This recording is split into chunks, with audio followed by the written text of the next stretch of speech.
soca make you get with it. Walk up, come with it. Wind up, get with it. Dance up, come with it. Prance up, heavy soca, plenty soca. When soca in town, you whining, you walking, you dancing, you prancing all day long. Oi.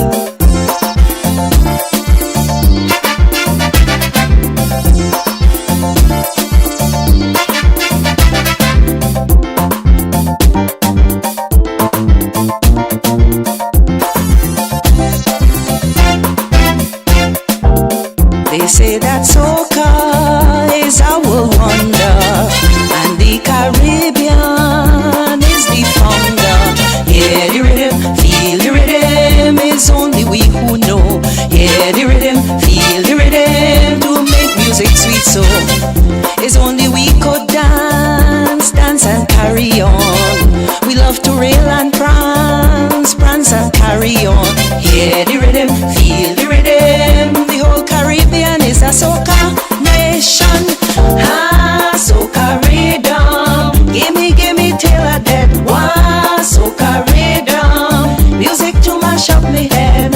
Don't know why I love it bad. This music drive me mad. I go to Europe, talk to Europe, go to them agree. Soca music dread.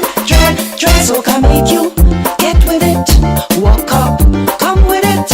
Wind up, get with it. Dance up, come with it.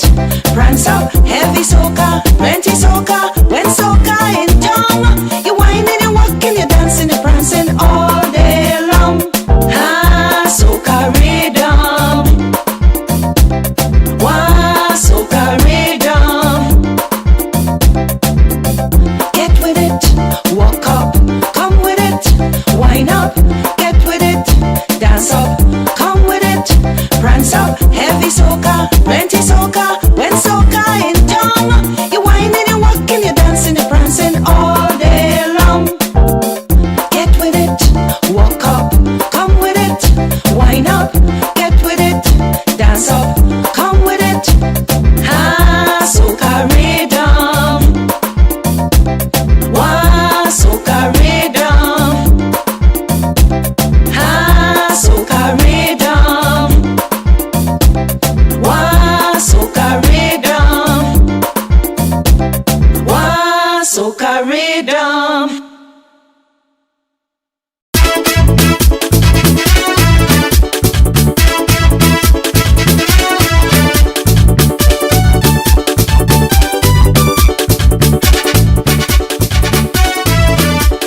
Wife and children went to England. Now that they gone, it's time to play. I'm not accustomed to be alone. No way, I is staying home. So I decided to take a ride and hang out in the northern side. Mega bus one lime, by the treasure spot. Mega bus one lime, by the treasure spot. Bartender, give me a screwdriver and mix me strong. Give me strong, I tell you to give me strong. Give me strong, Lord, give me strong. A long time, me no bus one lime. Mix me down, mix me strong.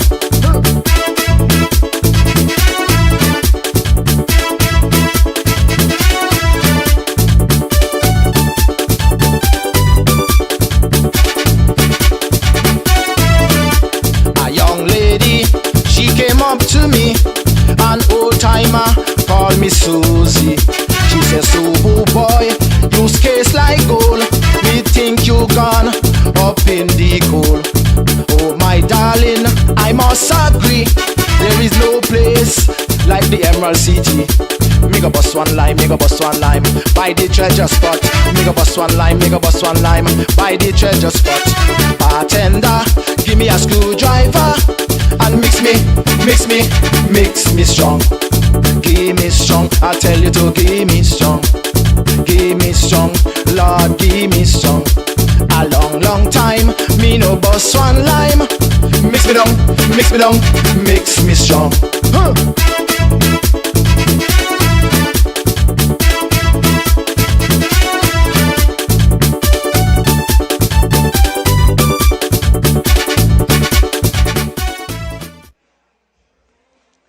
Yes, good evening, ladies and gentlemen, and welcome to the third night of basketball action here at the Little Bay Sports Complex.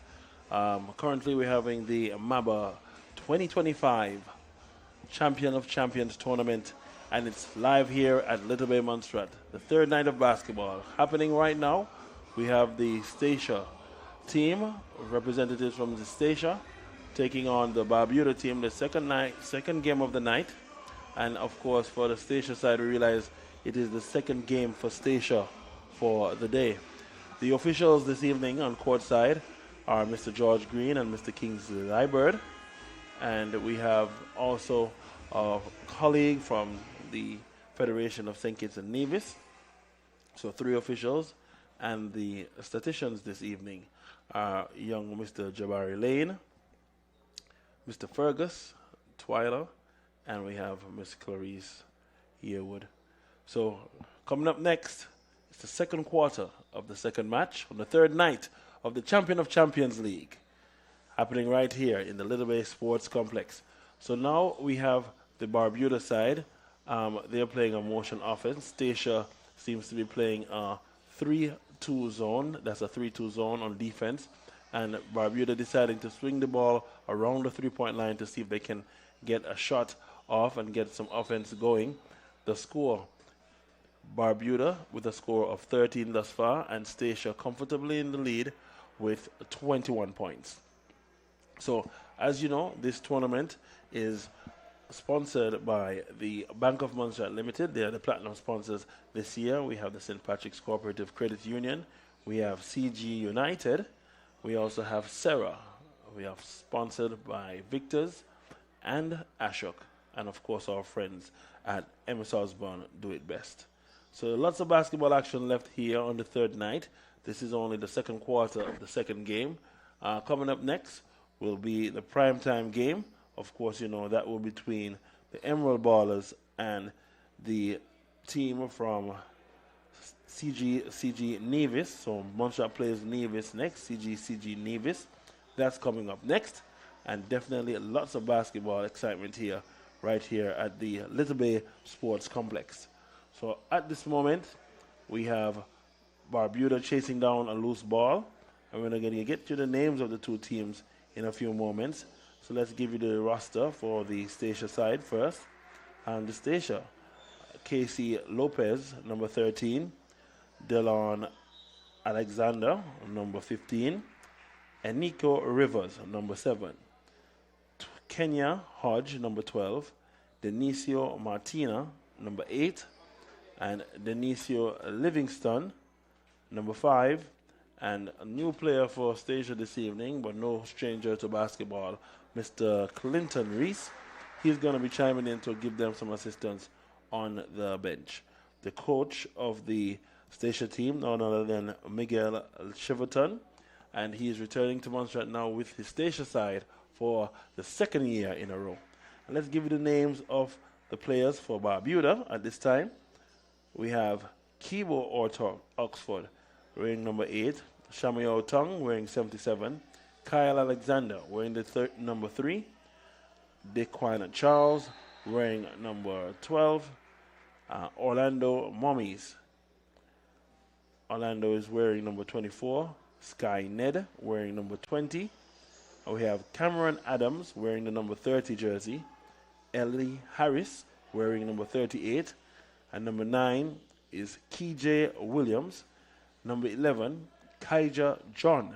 And number 6, Cornel Ned. Special good night to the Montserrat Amateur Basketball Association, who are the tournament coordinators this year and are doing a splendid job. As we see all the members here this evening, special good night to the president, Mr. Gilmore Williams, and the entire executive. So here is Barbuda, number 22 on the offense, taking a drive but somehow getting a turnover. Statia secures the ball and converts, and that's number 5, an assist from number 8 for Statia, and converts a 2-point conversion. The score now 25-17, second quarter, and Statia remains in the league.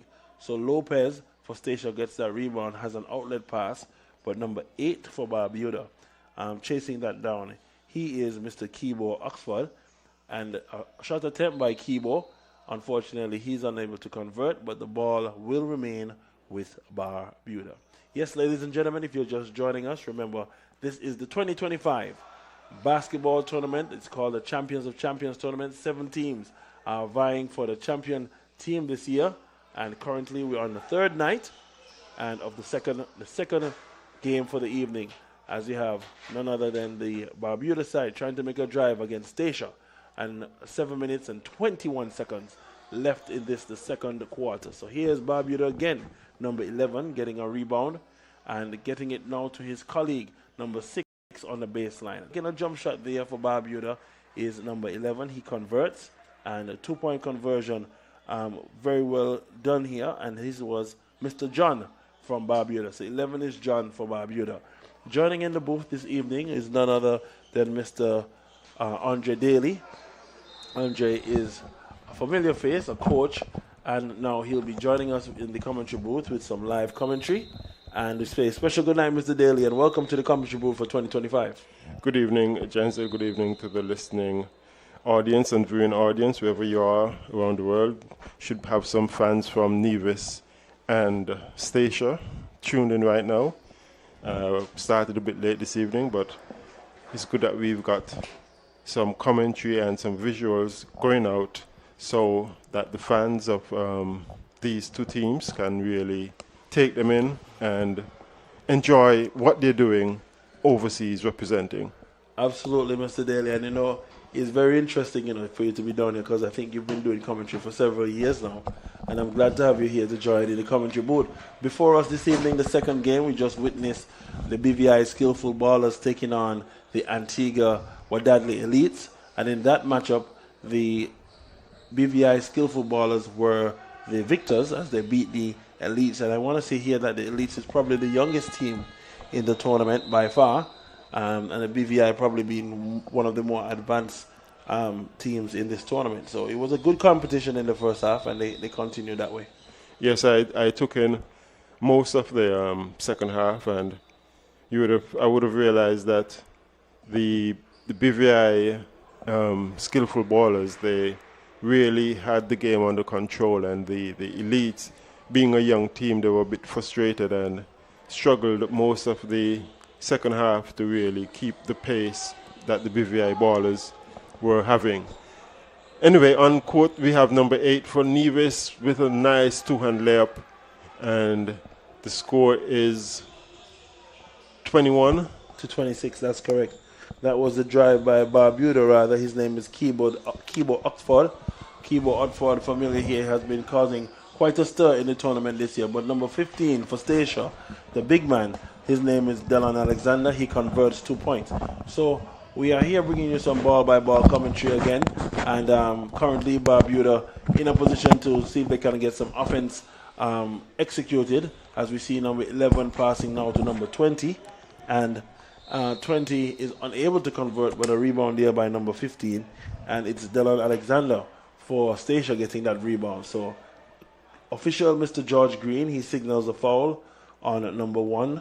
The first foul rather on number 38, and number 38 for the Statia team, for the Barbuda team rather, is Cameron Adams. So here's number 15 for Statia, driving to the ring there, uncontested, 2-point conversion, and he's getting comfortable. He is Delon Alexander, big man there for the Statia side, and now we see Barbuda. So the ball is on the right, free throw line extended, bounce pass to 38.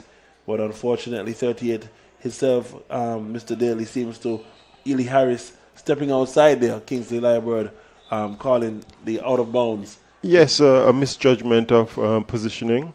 You could have that in a tournament like this, playing on an unfamiliar court sometimes. But I guess these guys would get the gist of it as we continue. We have big man in the center, pump fake, drew the foul, and made a shot. Yes, Delon Alexander again getting comfortable and executing well, stretching the lead here for Statia. The score now 32 to 21 in favor of Statia, and there's about 5 minutes, 13 seconds left in the second quarter. So again, the big man using some poise, using some calmness, realizing the depth of his team, trying to get some strategy executed by fouling out the defenders of the Barbuda team. But Barbuda has a team of about 10 players, 9 to 10 players. Yes, they have a good backup bench to help them get through this game. Whereas Stacia has a more softer bench with 2 backup players along with them. But we can't take that for granted or think that anybody is very much disadvantaged, because Stacia has an ability to execute their strategy, and once they get going, as you see on the scoreboard, the score is 33-21 with about 5 minutes remaining in the second. So they're executing what they plan to carry out here thus far in the game. So here we see number 28 taking a long 3-point shot. He misses that, but number 38 for Stacia gets the rebound and gets a putback. So an air ball attempt there by number 8, Mr. Dionisio Martina, air ball for Stacia. Number 7 for Stacia has the ball. NCO Rivers gets it up to Kenya. Kenya leans back and he misses, but again, Alexander, the big man, again gets a putback, collects the rebound, tries to get the ball back on the glass, a foul there, and that's his 3 points back to back for the big man. Number 15, Dylan Alexander, he's now finding form after the 3rd day. This is his 4th game, Andre. Okay, they have really been playing over the past 3 days. What I like about him is his ability to use his skills in the middle, drawing the foul, drawing the attention, and sinking the shot when it's necessary. Missed the first free throw. Let's see what he does for the second one. Score now 33 for Stacia, 23 for Barbuda. Mr. Alexander Delano is at the free throw line. He takes a second free throw attempt. That basket is good. And now 8 flicks the ball in the game. Very dangerous players. He flicks it in with one hand. And here's number 3 for Barbuda, Mr. Kylie Alexander. Kylie gets it going to the hoop, trying a layup, but it's unorthodox, and he misses. It's stolen there by number 20 for Barbuda as well, Mr. Sky Ned, but he's unable to keep control of the ball going out of bounds. So here we now have number 7, the senior man, Enrico Rivers, passes the ball down in the corner to Lopez, gets it back to Kenya. Kenya flicks across the court, and Lopez slides on the floor, but he gets back up. Lopez stuck up on the baseline and gets it across the Rivers. And here's Kenya. Hodge taking a shot, but he's short of the mark. Doesn't touch anything. Here is 38 for Barbuda. It's Ellie Harris, but a block there. And 8 in transition. Lopez to Alexander. A foul again on number 8 for the Barbuda side. And they have to be careful because 8 is one of their better athletes. He has definitely controlled the boards, been able to slow down the attack of the big offensive player from Stacia. So 8 now has several fouls that the coach has to be able to manage the foul situation happening. But somehow on the scoreboard, it seems that number 20 for Barbuda has received that foul. Number 20 for Barbuda is Ned. Mr. Ned. And Ned, I don't know how the referee saw that from that angle, but it was clear from up here that it was number 8. Yes, and I guess that's a lucky getaway by number 8 because he is already struggling in the foul arena. Indeed. So here we have number 3 for Barbuda. He's in transition with Kylie Alexander, who gets it across to number 11, but he is short of the mark. Number 11, Mr. Kylie John. And Stacia. So a bit of a fumble with the ball. Number 8, that's Martina for Stacia. Just an unlucky trip up with the ball, going up to the side. Now we've got Barbuda coming down with Harris. Takes the 3-point and bounces off the rim, rebound by Alexander, who passes to number 7, who's back to number 13, and that was a bit of a shuffling of the legs. Yes, Lopez committing a traveling violation just now. So now the ball now awarded to the Barbuda side. And the referee is being asked to wipe the ball, but the referee not paying attention to what the player was saying. He was asking for the ball to be wiped and throwing the ball out of bounds. And that's not allowed. You can't just stop. Once the play has started, you can't decide that you're going to stop and let the ball decide the referee must wipe the ball. So that happened just now. Here's Alexander for Stacia getting it to Lopez, who takes a three and swish. Nothing but net. Yes, that's the second net shot I've seen from Lopez. Good stance, good three-point shooter. Now we have Orford for Barbuda passing. Then back to 38, Harris, and he makes that shot from just around the rim area. Yes, he's in the key. He was comfortable there, but he has to be careful as 3-second violation can occur if he stays in there any moments longer. So here's Stacia, number 8, getting the ball down to Alexander. They're playing a 1-3-1 offense. The ball is swinging, and again, Lopez converting easily on the 13. But I'm liking what Stacia is doing. They've changed their offensive set. Instead of running the motion, they've gone into a 1-3-1. And on defense, they're on a 3-2 defense at this point. So here's the reach out by 5. Here's Barbuda swinging the ball at the top, penetrating with the man at the top of the key, easily shooting out of the zone. And I think Stacia has to react now because Barbuda has found a way to score consistently by penetrating the zone and then now getting them off balance and making some easy jump shots. So here comes Barbuda getting a turnover from Stacia and 11, passing it down to 20, who goes to the free throw line, takes a jump shot, and the guard, number 5 for Stacia, collecting that rebound. But it's a hustle play by Barbuda. And 11, who is John, tries to make the shot. He misses, and again, the ball goes out of bounds. So guess what, Daly? The ball will be awarded to who? Stacia with 1 minute 28 seconds left on the clock. We got Stacia leading 40 to Barbuda 27. Now we got Barbuda number 38 goes up and the play has been stopped. Yes, the play has been stopped. The referee has stopped the game and he's saying that, look, we want to see the possession go to Stacia and let's see how they get this inbound play with 1 minute and 26 seconds left in the second quarter. So special good night to those in Leeward Islands, those in Stacia, those in Barbuda, listening to the GIU's broadcast of the 2025 Champion of Champions League. And again, Lopez dialing up a 3 for Stacia and pushing the lead a little bit further. So he's converting. Now again, the change of play by the Barbuda finding a gap and attacking the basket. Foul called. Yes, Daly. Good attack to the basket, foul call on the drive. And this is what Barbuda needs.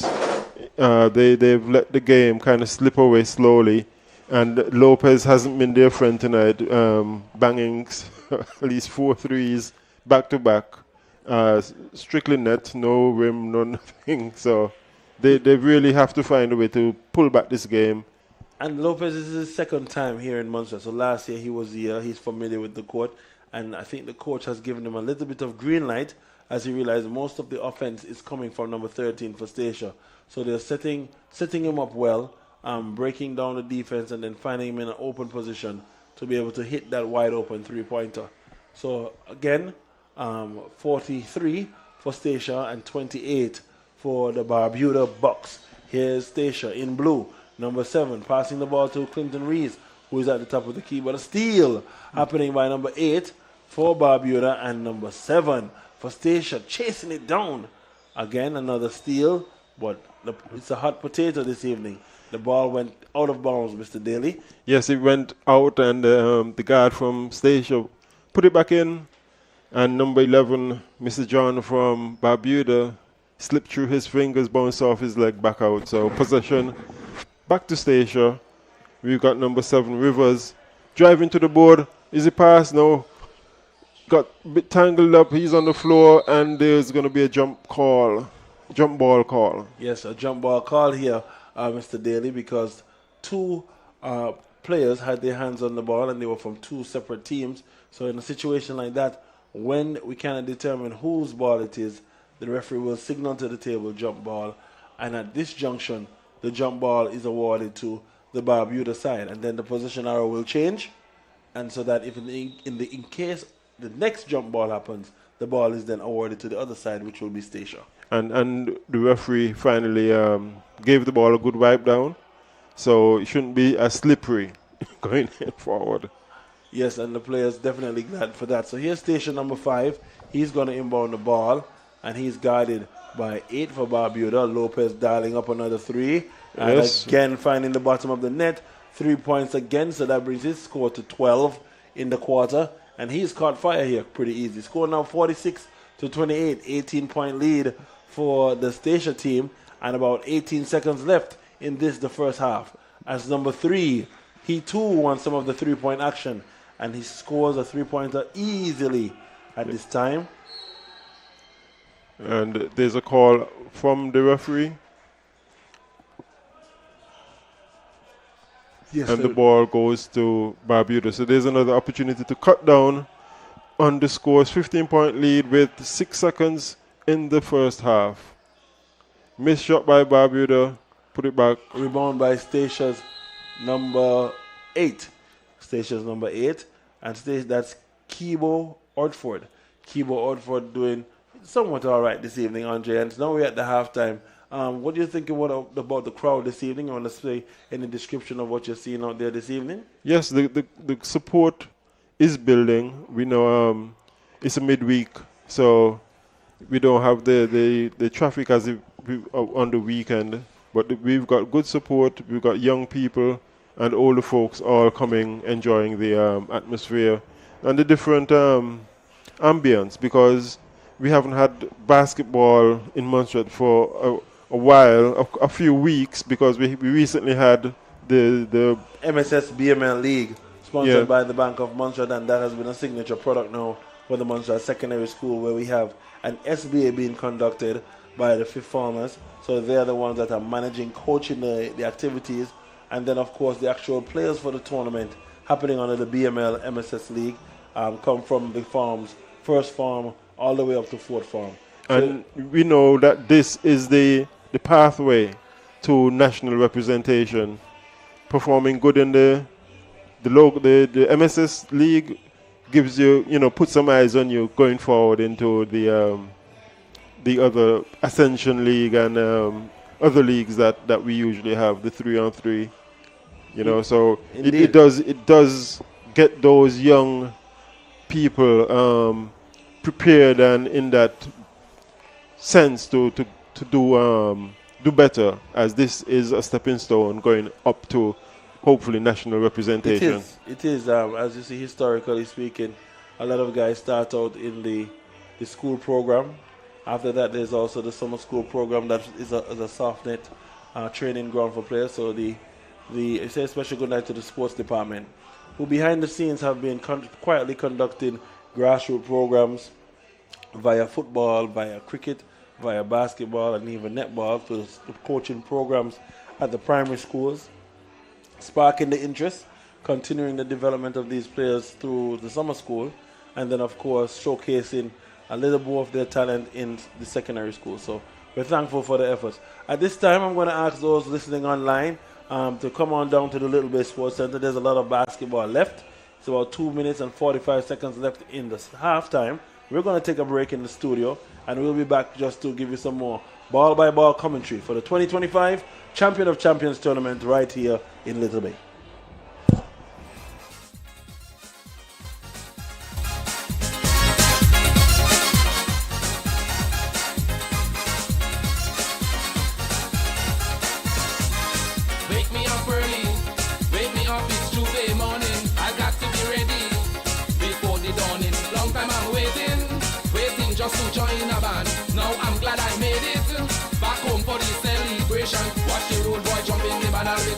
Next to any woman, party rogue inside the fed, I'll be jumping up with Susan and me vet.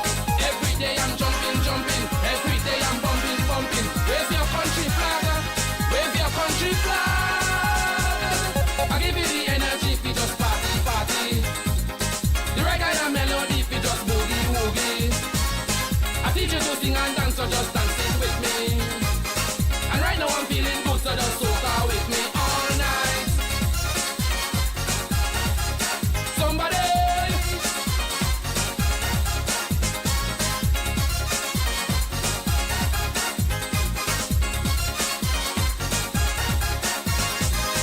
baby, I'm not joking. Tuesday morning cannot find me in my bedroom sleeping. I've got to be out, jumping and jamming, wailing up inside a band, in and out the parade, with me guineas and high grade. Watch the rude boy jumping the band, I'll be jumping up next to any woman. Party rogue inside the bed, I'll be jumping up with Susan and Yvette. Every day I'm jumping, jumping, every day I'm bumping, bumping. Raise your country flag, wave your country flag. I give you the energy, we just party, party. The right kind of melody, we just boogie, woogie. I feel you to sing and dance, so just dance it with me. And right now I'm feeling good, so just soca with me all night. Somebody.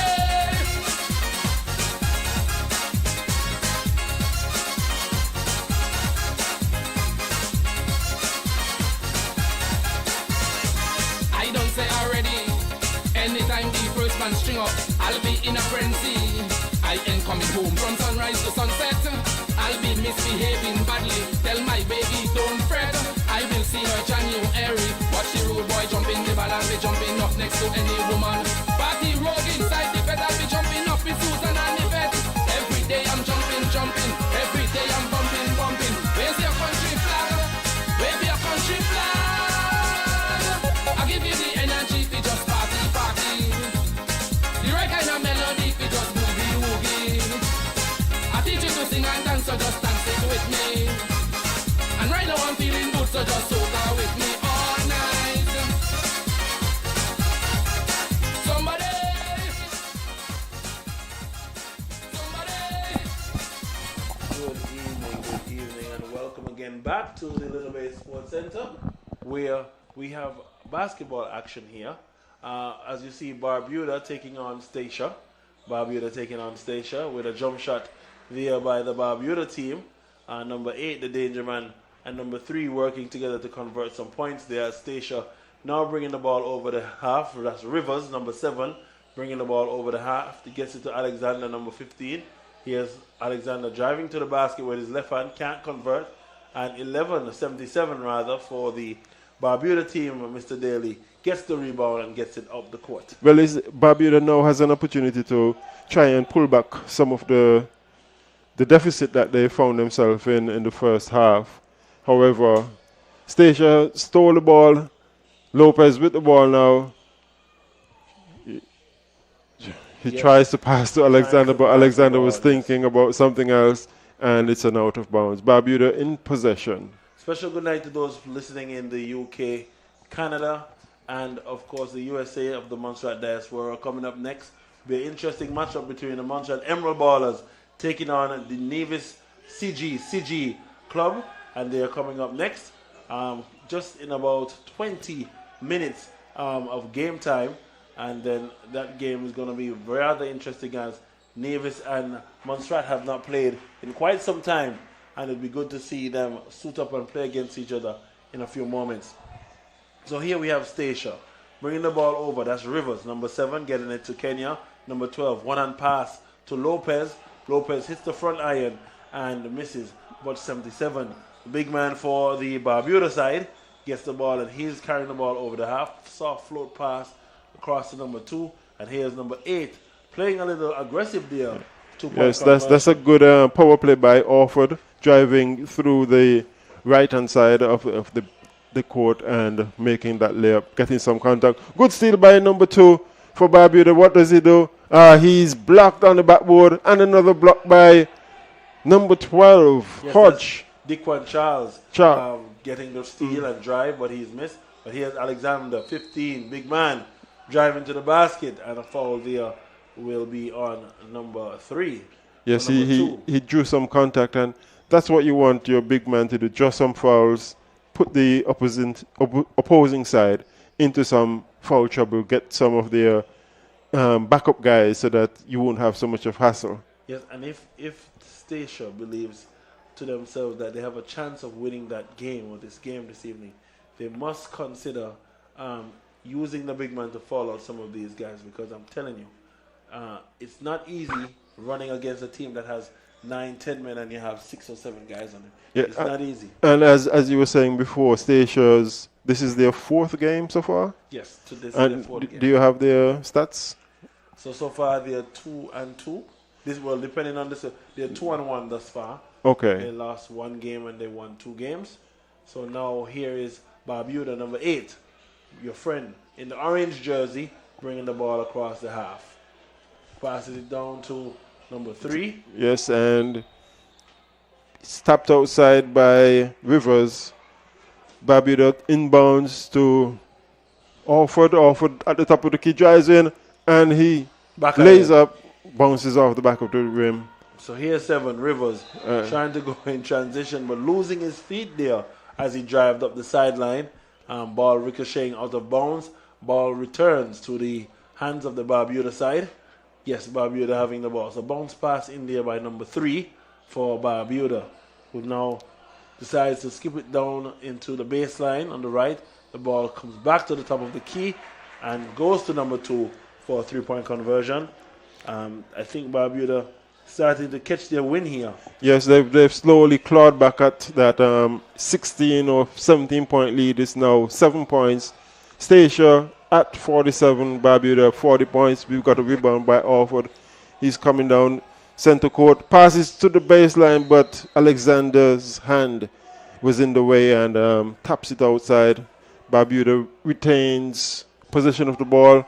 Quick pass to the center, but I think that was foul there. A foul. It looks like it'll be number 15 waiting. Yes, it is. 15 commits that foul. So it looks like he's going to line up for 2 free throws. Number 3 for the Barbuda team. None other than Mr. Kyle Alexander. Yes, so Kyle Alexander for Barbuda is at the free throw line. And now an attempt is a side ball instead of the 2-point conversion. So side ball instead of the 2 free throws. Yes, the officials have a little short meeting and decide it's not quite bonus yet, and we have a lot more basketball to go. So here's a pass by traveling called by senior official Mr. George Green, and traveling called on the slasher just now. So here's number 7, Rivers for Statia, who's bringing the ball calmly over the court. And yes, Barbuda is in a 2-3 zone.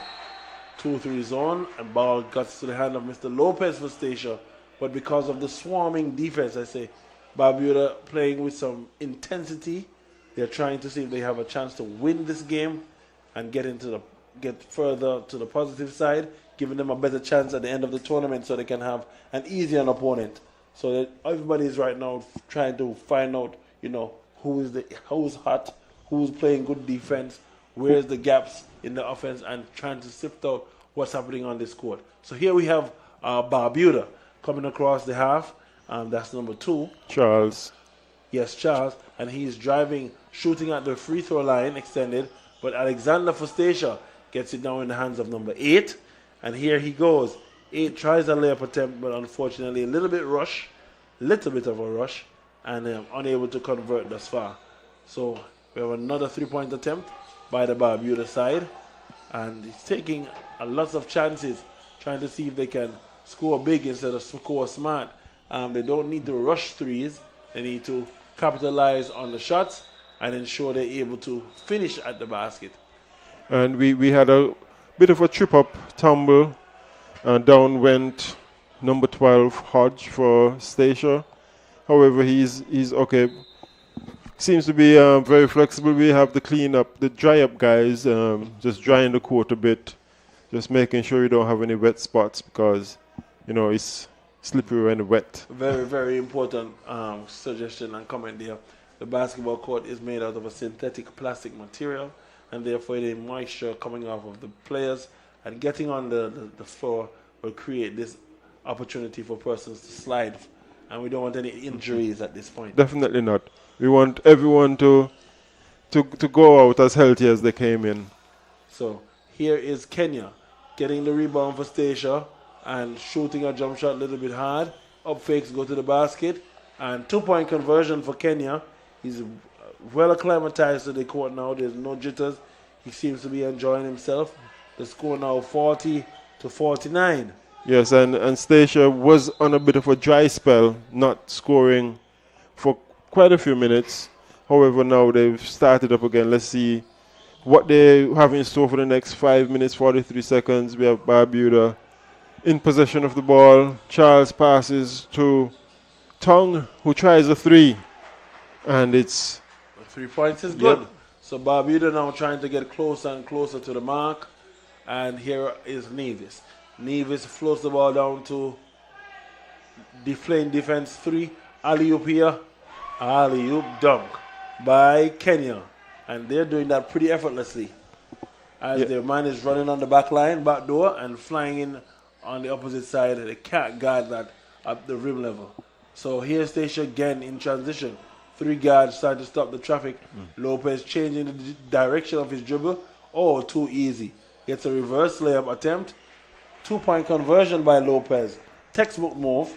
Yes. Lopez is very.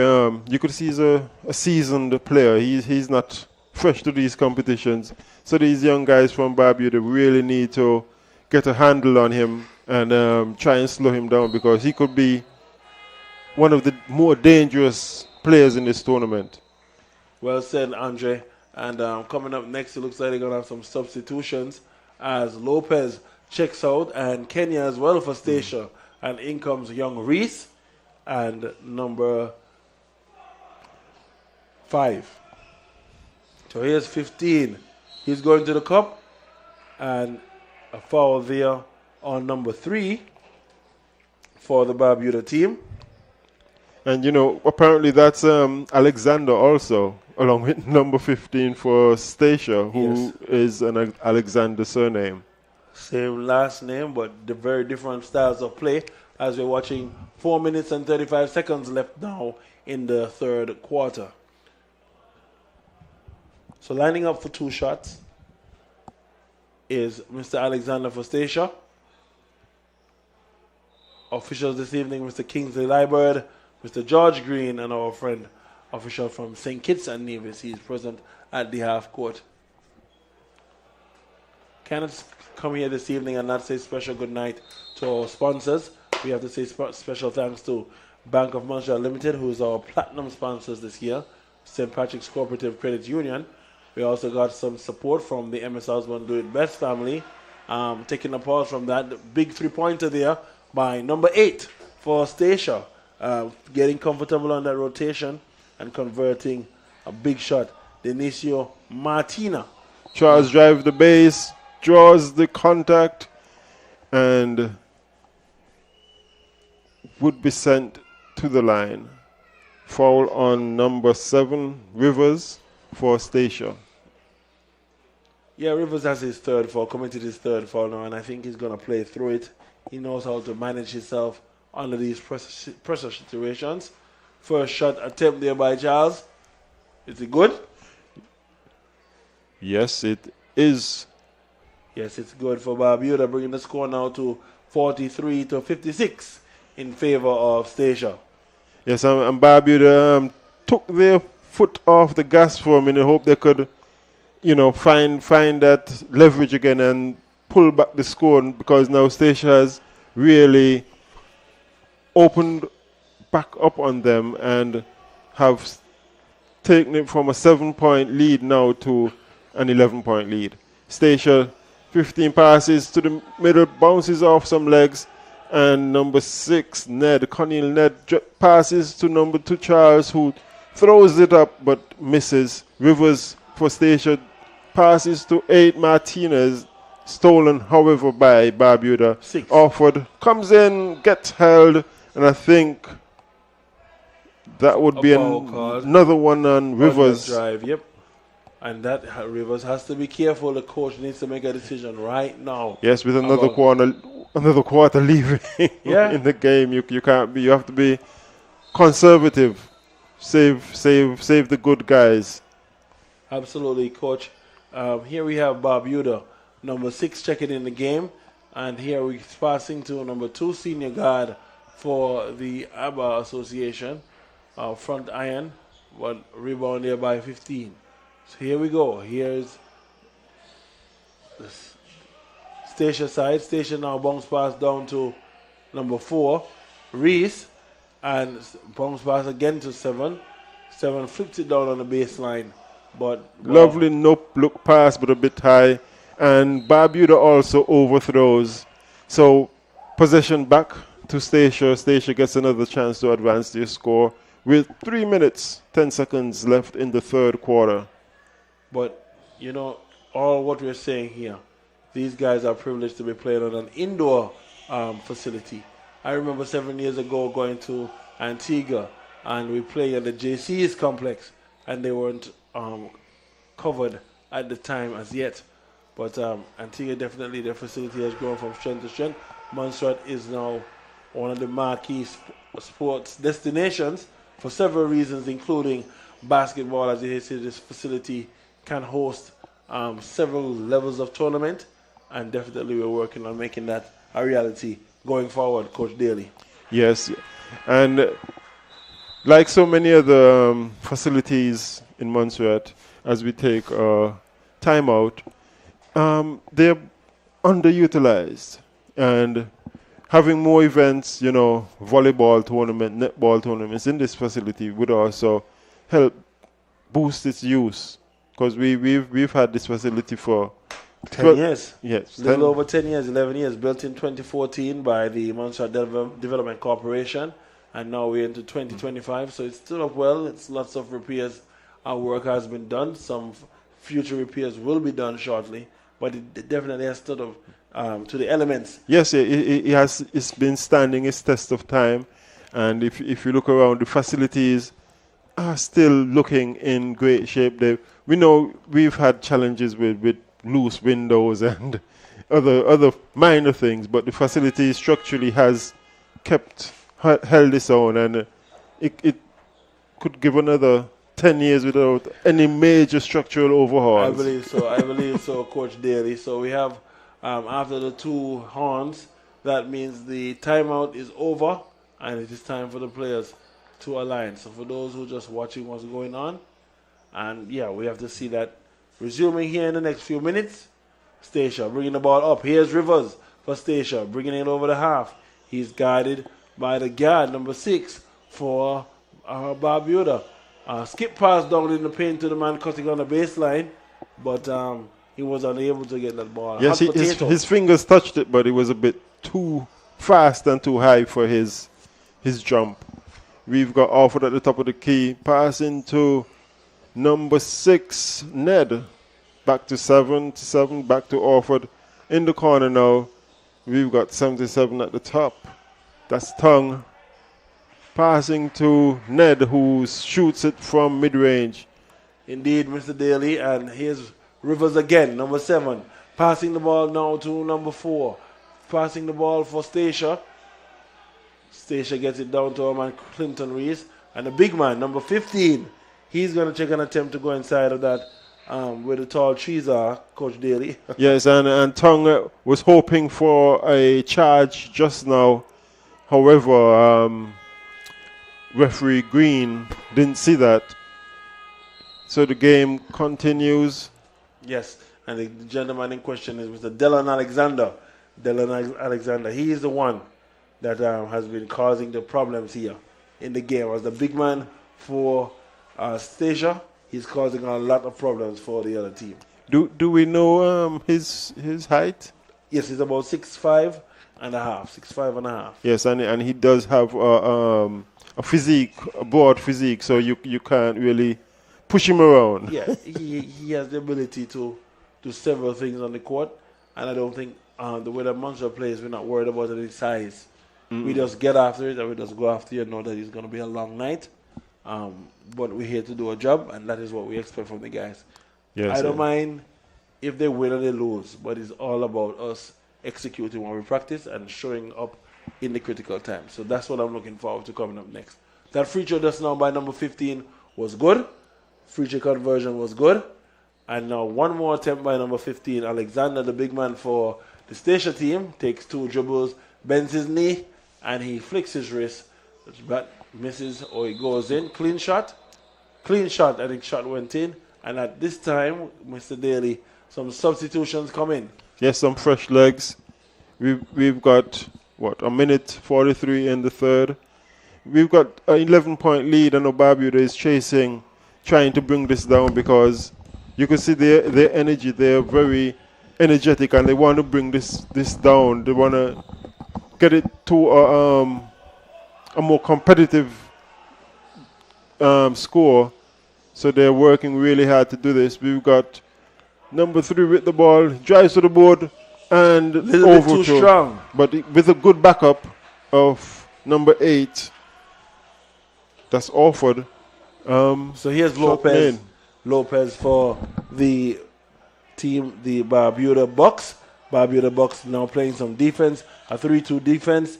And as you see, patience.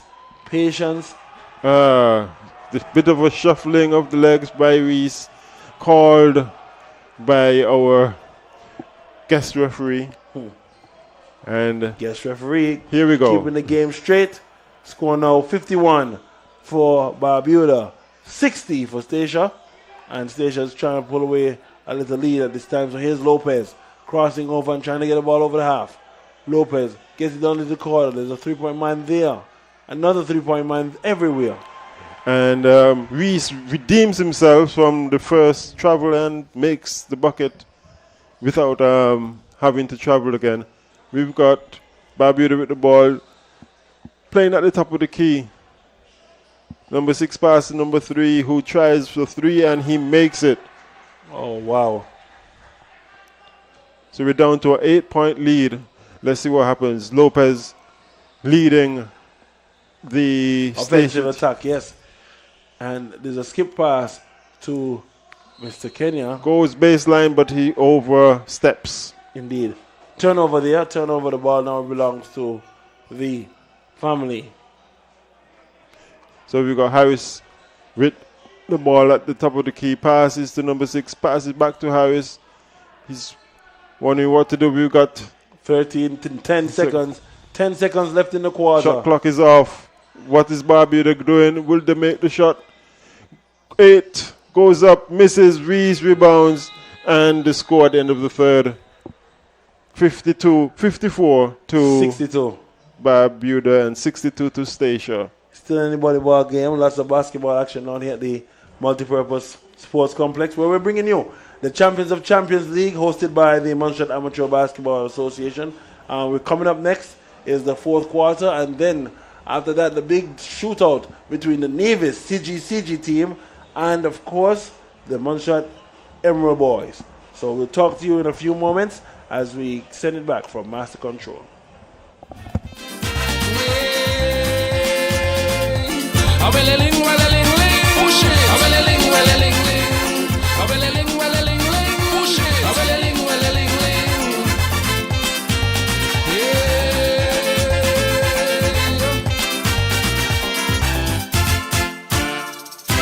Push it!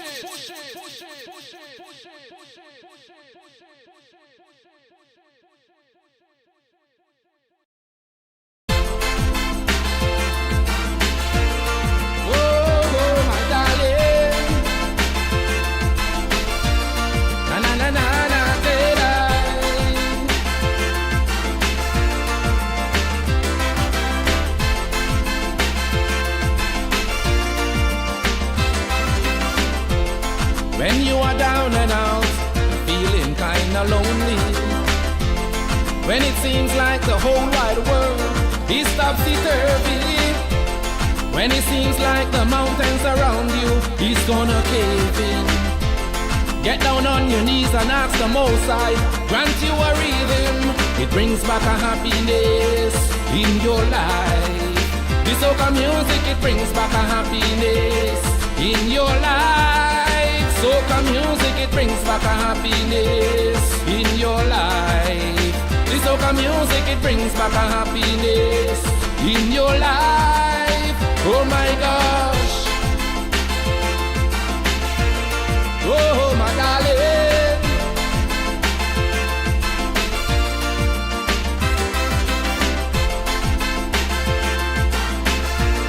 Oh na na na na.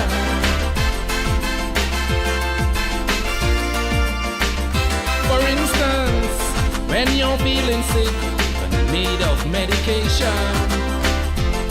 When it seems like you've exhausted all your prescriptions. When it seems like the doctors ain't got no cure for your symptoms. Get down on your knees and ask the Most High, grant you a rhythm. It brings back a happiness in my life. This soca music, it brings back a happiness in your life. Soca music, it brings back a happiness in my life. This soca music brings back a happiness in your life. Oh my gosh. Oh na na na na. Da da da da da. Oh my gosh.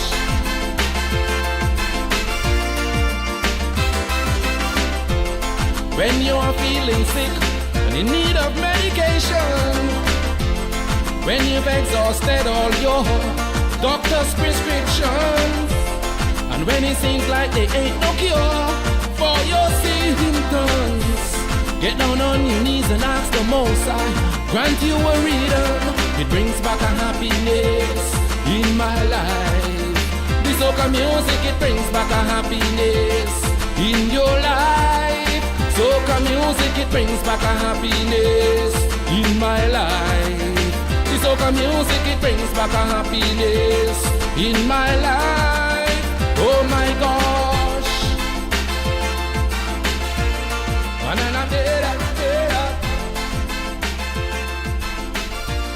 Oh my darling.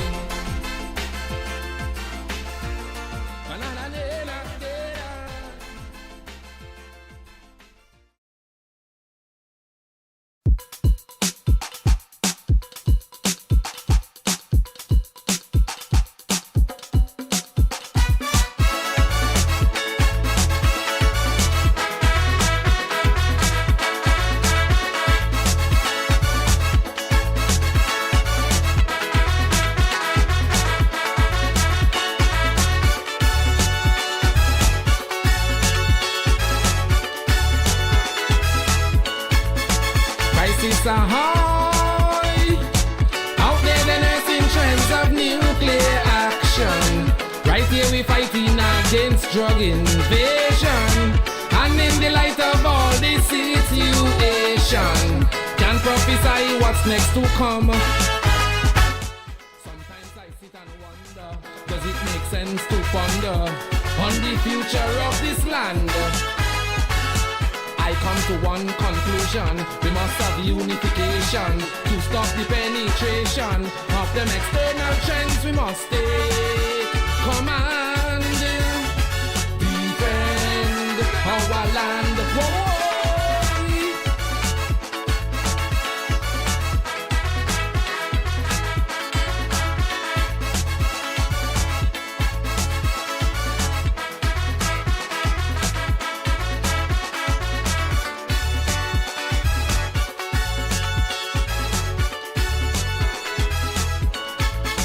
Prices are high. When next we hear of an assassination, should we be filled with joy and jubilation? This whole stench of human nuclear warfare and apocalypse is yet to come.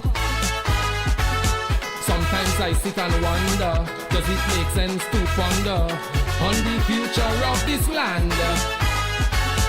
I come to one conclusion. We must. So, welcome back to the Little Bay Sports Center tonight, the third night of basketball action down here. And this evening, the third day, second match, we have the Barbuda team, Barbuda Bucks, taking on the Statia team. And Statia comfortably in the lead thus far. We're just starting the fourth quarter. The score now, Mr. Daly, 64-56 in favor of Statia. Yes, and Statia has maintained the lead. They've been able to keep the Barbuda Bucks off their backs. Even though we have offered at the free throw line, he goes up, first shot misses, and I don't think they are shooting as much free throws as they should. I think Statia has been capitalizing better on the free throws than Barbuda. Here we go for the second shot. And it bounced off the back of the rim. Rebound almost by Harris. Rivers gets the rebound, gets it to Alexander. Alexander to none other than Kenya. So Yes. Kenya gets it to Lopez. Nice long pass. Bounce pass on the baseline. The man is there. 2 points for Stacia team. Yes, the Barbuda team lost their bearings just now, and there was an open man at the backboard. We've got Orford passing to. Oh, that's a devastating collision between. That's number 3 Alexander for Barbuda and number 7 Rivers for Stacia, and I think they'll need a few minutes to catch themselves. They got a solid blow, and bodies on the ground still here at this time. The Kenton Weeks, our physiotherapist, he's here to provide some assistance to these young men to see if they can get them up and running in a few moments. But they do need some time to just catch their breath. 7 minutes and 16 seconds. You know, the third quarter is where everybody wants to show that they can make a run and get a comeback. Stacia still is in command with a 10-point lead at this time. And there's been lots of basketball action for the day. There was a matchup earlier today between Stacia and I believe the BVI Skillful Ballers. The BVI Skillful Ballers, just a little bit too much for Stacia this morning, and they lost that matchup. Yes, and to all the local residents on Montserrat who are available during the daytime, there's some midday matches. If you have the time, you can come over to the sports center, and from about 10 o'clock in the morning, you'll see the midday or the mid-morning match, our first match of each day. And we've got a call on the side, I think. There's Yes, the coach right now seems to be a little bit upset with the officials. He wants some more calls at this time, and it's been 2 fouls for Stacia, and Barbuda has not received any fouls. So I think Barbuda has been causing Stacia to commit these fouls, but somehow the coach still upset about the calls this evening, and we have to balance. So I see it. Is it a technical situation? Yes, there's a technical situation, and there's going to be 2 shots here for the Stacia team. Interesting play here happening a few moments ago. So here's 12, Kenya.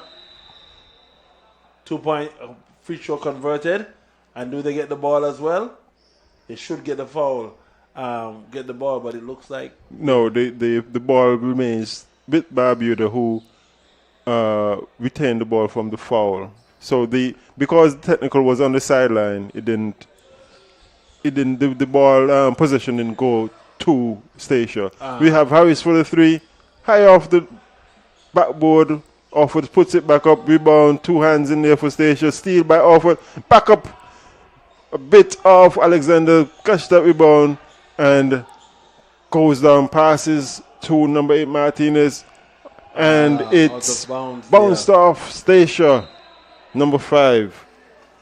Yeah, that's a little bit of hectic play there. 6 minutes and 51 seconds left in the fourth quarter, the fourth and final quarter of the second matchup.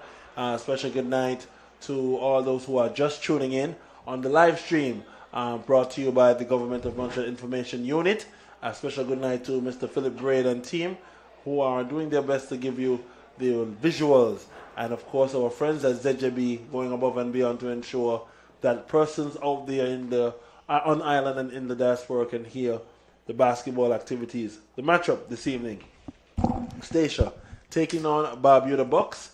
The score 67 for Stacia, and the Barbuda Bucks having a score of 56 points. Yes, they've maintained this 11-point advantage, and going into the next 6 minutes 50 seconds, Barbuda has to push their foot all the way down to the metal to see if they can catch back up and even pass Stacia. We've got Harris at the top, passing to Ned, back to Harris, over to 77, who goes for the 3. Yes, and Shamawai Tong Shamoy tongue converting there and almost collision on the court with number 5 for Stacia. That's Livingstone. Livingstone, yes, that's correct. Livingstone has the ball. He's sweeping, trying to get the ball through. Ball bounces across to Kenya. Kenya now number 12 for Stacia, gets it to 13 Lopez. To the big man who decides to go on the right side instead of finish on the left side. But he gets his own rebound. Very dominant player, Alexander, number 15 for Stacia. We've got Barbuda coming up the court, passes to the center, but too much traffic. Dangerous play. Dangerous play, passing that ball in the key. So here's number 8. Orford driving hard to the center with Livingstone reaching through, holding him back a bit, and Orford goes to the free throw line. And as I was saying earlier, this is where they struggle to make the points where they need to pull the score back. However, at this moment, I think we do have a timeout of some sorts. Yes, there's a timeout there for the Barbuda Bucks. They want to talk it over with about 5 minutes and 52 seconds left in this last quarter of the game, the fourth quarter. They want to see if they can get these guys to focus and see if they can achieve some things here and not go down in the tournament any further than where they are. They're looking for their first win. Yes, they have been playing. You could see the frustration with their plays, and I think if they do get to settle down, they would be able to make a better impact in the outcome of this game for themselves. However, Stacia is not sitting down and going to watch them make gains on them. They are fighting hard to keep this, as this is their fourth game. They would like to have 2 wins or 3 wins and the 1 loss. Absolutely, Brother Daly. And as you're looking at the bleachers, definitely some more fans coming in, checking out the game. And, coming up next, the Big Bad Emerald Boys taking on the Nevis side, CGCG. That's a club team out of Nevis. And they're looking forward to having a very competitive match. Nevis has not been to Montserrat in a team capacity in a few years. About 3 years is the last time that the Nevis team came through. And they did bring quite an electric team the last time. So let's see what happens as Emerald Boys gets ready to suit up their shoes, tie up their shoes and suit up to play these guys coming up here in about 15 minutes. I say a special good night to a gentleman that has just joined the broadcast booth, brother Mr. Wade, German Wade, former manager for the national team in 2014 and also former parliamentary secretary. And so I say good night to my brother and I welcome him to the commentary booth this evening. And I see a tip-in by number 77 for the Barbuda team. And here is number 8. Number 8 now bringing the ball over the half for Stacia. And Stacia seeing to find an available offensive player, but he's going all the way. Gets it to Reese, who spins baseline. Nice move, but unfortunately cannot convert. And now 8. Committing a backcourt violation, Kingsley Library seeing an eagle eye and definitely saying, young man, you stepped in the danger zone. Can't do that. You have to turn over that ball. So yes, Brother Wade, welcome to the broadcast booth. I'm going to turn on your mic here now. Say good night to the people of Montserrat. That's a greeting, salutations to the good folks, and good commentary as per usual, Mrs. Scarry. I've been listening to you for the last couple of days, and it's been seemingly an exciting tournament thus far. Tonight we're watching Stacia versus Barbuda, possession Stacia. Yes, and that young man carrying the ball there, the guard, is number 13, Mr. Lopez. He's comfortable. He gets the ball to Reese, but a foul committed by 77, Livingstone. Livingstone there hammering Reese as he attempted a layup there. And now the young man residing in Montserrat, getting a once-in-a-lifetime opportunity to suit up for Stacia. Stacia being short of numbers and asking for some support. So therefore, Gilmore Williams himself seeing the opportunity to showcase some local talent. And therefore, Mr. Reese putting on a jersey for the Stacia side. And that's what we are. We are one Caribbean region. And when teams need support, Montserrat is always there to render that support. Indeed. The hospitality of Montserrat, after all, it's a Montserrat Invitational Tournament. So when somebody calls for help, you got to answer the call. But a beautiful tournament, decent crowd so far, I must say. And we invite the people listening at home to make their way down to the Little Bay Sporting Complex and be a part of some basketball action. It's Christmas Carnival Basketball Tournament, Montserrat Invitational, and at the moment we have Stacia versus Barbuda. Yes, and then we're going to do a little bit of housekeeping here. This is the only time that you will hear Mr. German Wade and Jenzo Scary talking about anything on the same table. As it comes to sports, we have a peace treaty. Indeed. So here's Barbuda, number 3, taking a long shot and a miss there. Unfortunately, the teammate cannot get the ball. The ball now awarded to Stacia. So 4 minutes, 51 seconds left, Mr. Wade. In this, the fourth quarter. And it's getting intense because Stacia smelling blood. And Barbuda wants to get that first win in the tournament. You know, as a manager, how important it is to strike and make your mark. Indeed. You want to get off the mark good and position yourself for the next set of games. Obviously, that first win is always important. And right now, we've seen Stacia in possession number 13 at the top of the 3-point line. He passes across to the right gets corner. it down there to the baseline. Lopez gets it to Big Alexander, 15. He's challenged by Hodge, number 8. And here comes number 2 for the Barbuda team.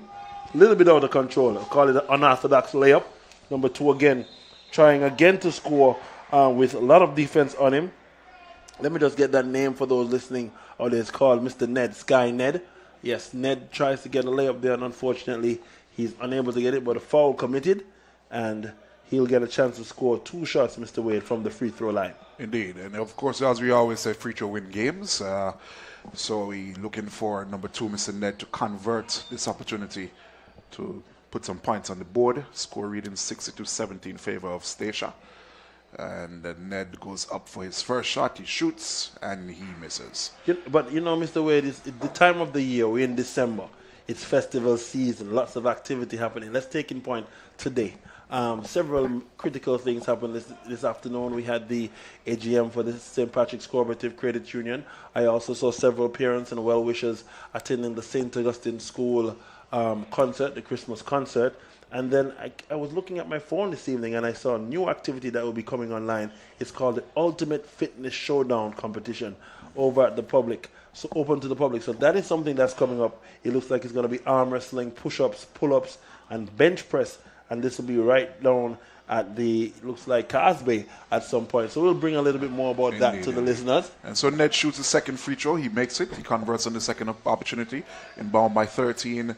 Back to number 13 point guard. He trips up himself on the ball and lose possession. Back to number 3. Kyle Alexander for Barbuda gets his own ball, tries to get a putback, but 77 trying to get the ball, and he slides out of bounds.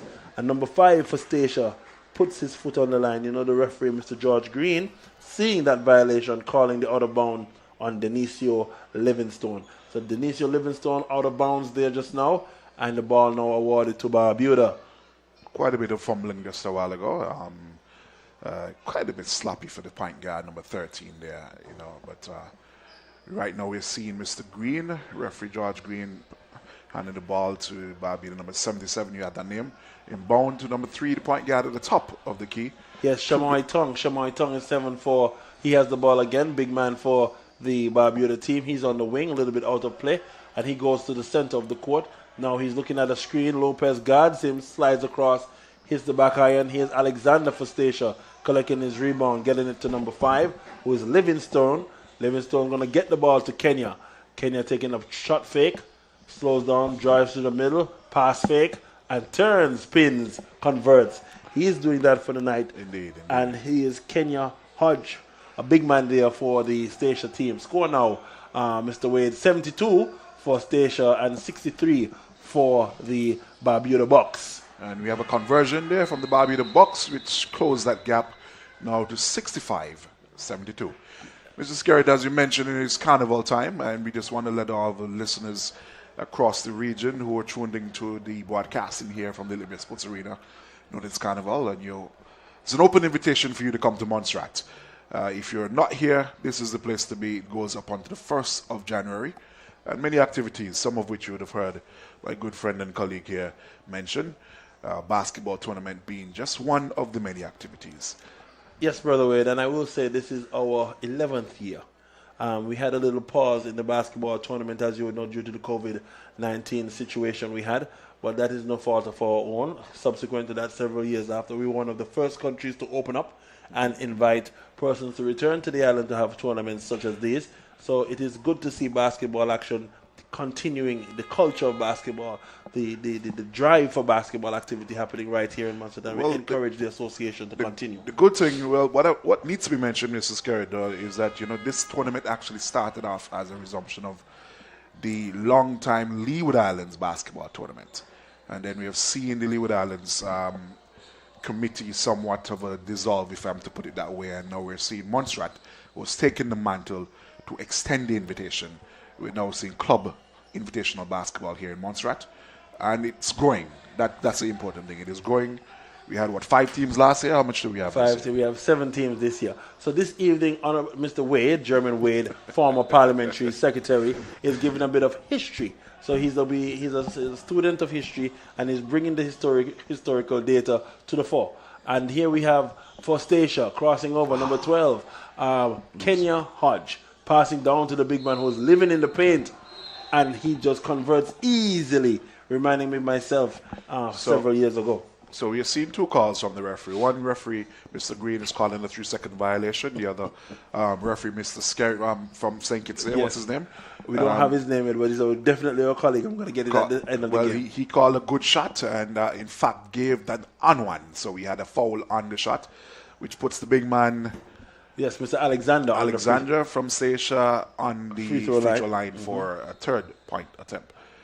But no matter what steam Barbuda seems to get under their engine, Stacia seems to be able to withstand and push back and continue to comfortably manage their lead. They're not getting flustered, even though they have 7 players. Yes, Stacia would have converted, the big man would have converted that free throw. Ball is inbound in possession of the Barbuda box. A little bit of fumbling. But regain position, yes, up and under by number 3. Mr. Alexander himself, he's a danger man. But he commits a foul on Kenya Hodge, and I'm not sure if he can afford a foul at this stage, Mr. Kenya. Well, he makes his way to the sideline. You know what that means? Yes. When you see a player willfully walking to the sideline like he that, understands he's in foul trouble, and of course he's out. Oh, he's out of the game. Well, yes, Yeah, he's on the bench, ladies and gentlemen, and now we have number 20. Checking in for 3, who seems to be fouled out. Yes, that's Sky Ned for Barbuda. Sky Ned now checking in for Alexander. Stacia, Mr. Lopez, 13, has the ball. He's crossing over calm and cool at the top of the key, taking a screen from the big man. He drives to the layup board, gets it to the big man for Stacia, and he's not getting foul. Alexander is not getting the foul there, and he's complaining to the referee, but here's number 2 driving for Barbuda, not able to convert. So here's number 8 for Stacia, none other than Denicio Martina. Martina cannot get that layup to convert, and Barbuda definitely finding a way to get the ball, but unfortunately cannot convert, as 6, who is Coney Ned, takes a jump shot and he misses. 8 passes now down to Lopez, the danger man, who scored 12 points in the 3rd quarter, and he is guarded by 77, Livingstone. And the ball now back to number 12, who is Kenya Hodge for Stacia, taking a jump shot, one-legged jump shot, but no foul. And number 2 for Barbuda in transition. Converts. I think at this time, what Stacia needs to do is to slow the game down. They're in the lead by some 8 points, is it? That's correct. 1 minute, 35 seconds on the clock. It's a matter of slowing the game, running the clock, exhaust the full 24 seconds of the clock, and maintain that lead and take it home. 4th quarter, 1 minute, 33 seconds remaining. But as you see, Barbuda now playing a full court press. They're playing a man-to-man full court press, not a diamond press. There are 4 defenders in the backcourt. Lopez has the ball. He's guarded by number 8 for the Barbuda team, and he's going to go all the way to the cup. Middle, and he goes up. He's looking for the foul. No foul committed. No foul call. No foul committed. So here's 8 trying to get the ball into the offensive set. His name is Conito Orford. Orford unfortunately cannot convert. Orford passing the ball back to the referee, and here again the Barbuda team, the number 6 for Barbuda, finding the bottom of the basket, 3-point game, 3-point shot there by Barbuda. Barbuda would have taken possession of that ball. Connie Ned shoots, no basket. Traveling called. Yes. And there's about 1 minute 8 seconds left, Mr. Wade, in the 4th quarter. 75. This is a ball game. It is a good game. Still anybody's game. Lots of time on the clock. Ball inbounded to number 13. Point Yes. guard takes it over the half. Lopez. And it seems like he's going to go all the way to the board again. He's up. And he's fouled on the layup this time around. I think that takes him to the free throw line for 2 points. So I'm going to take off my Opportunity. my commentator hat and put on my coaching hat.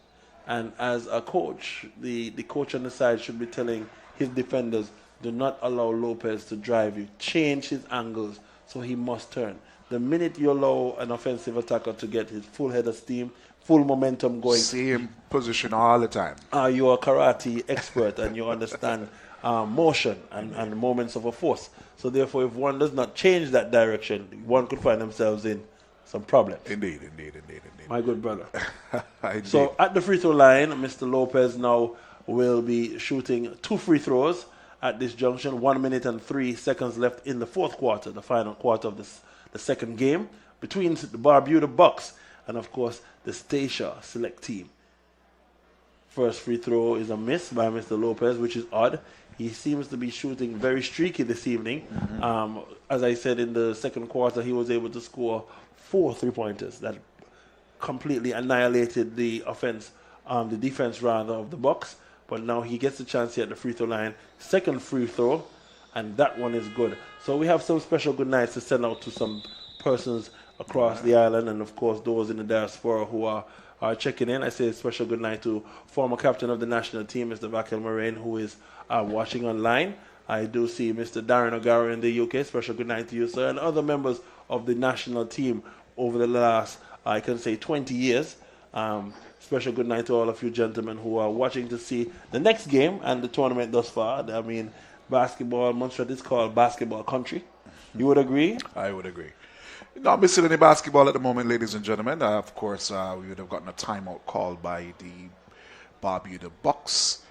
And so I think at this time, the coach, as a coach, Denzel, you must be saying to your players, well, you guys are down 5-6 points, a minute left on the clock.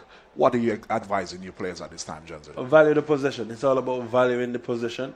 On defense, if I'm Barbuda, I'm going to be swarming Stacia. I'm not going to be allowing any fast breaks or any easy fouls so that persons could get to the foul line. We're definitely looking at trapping the guards, fronting the big men. Thus far, I'm yet to see any one of the teams front the big man of Stacia. Stacia has been just being able to just stand up and just go straight to the cup without being challenged. So the guard play, of course, double teaming the guard to ensure.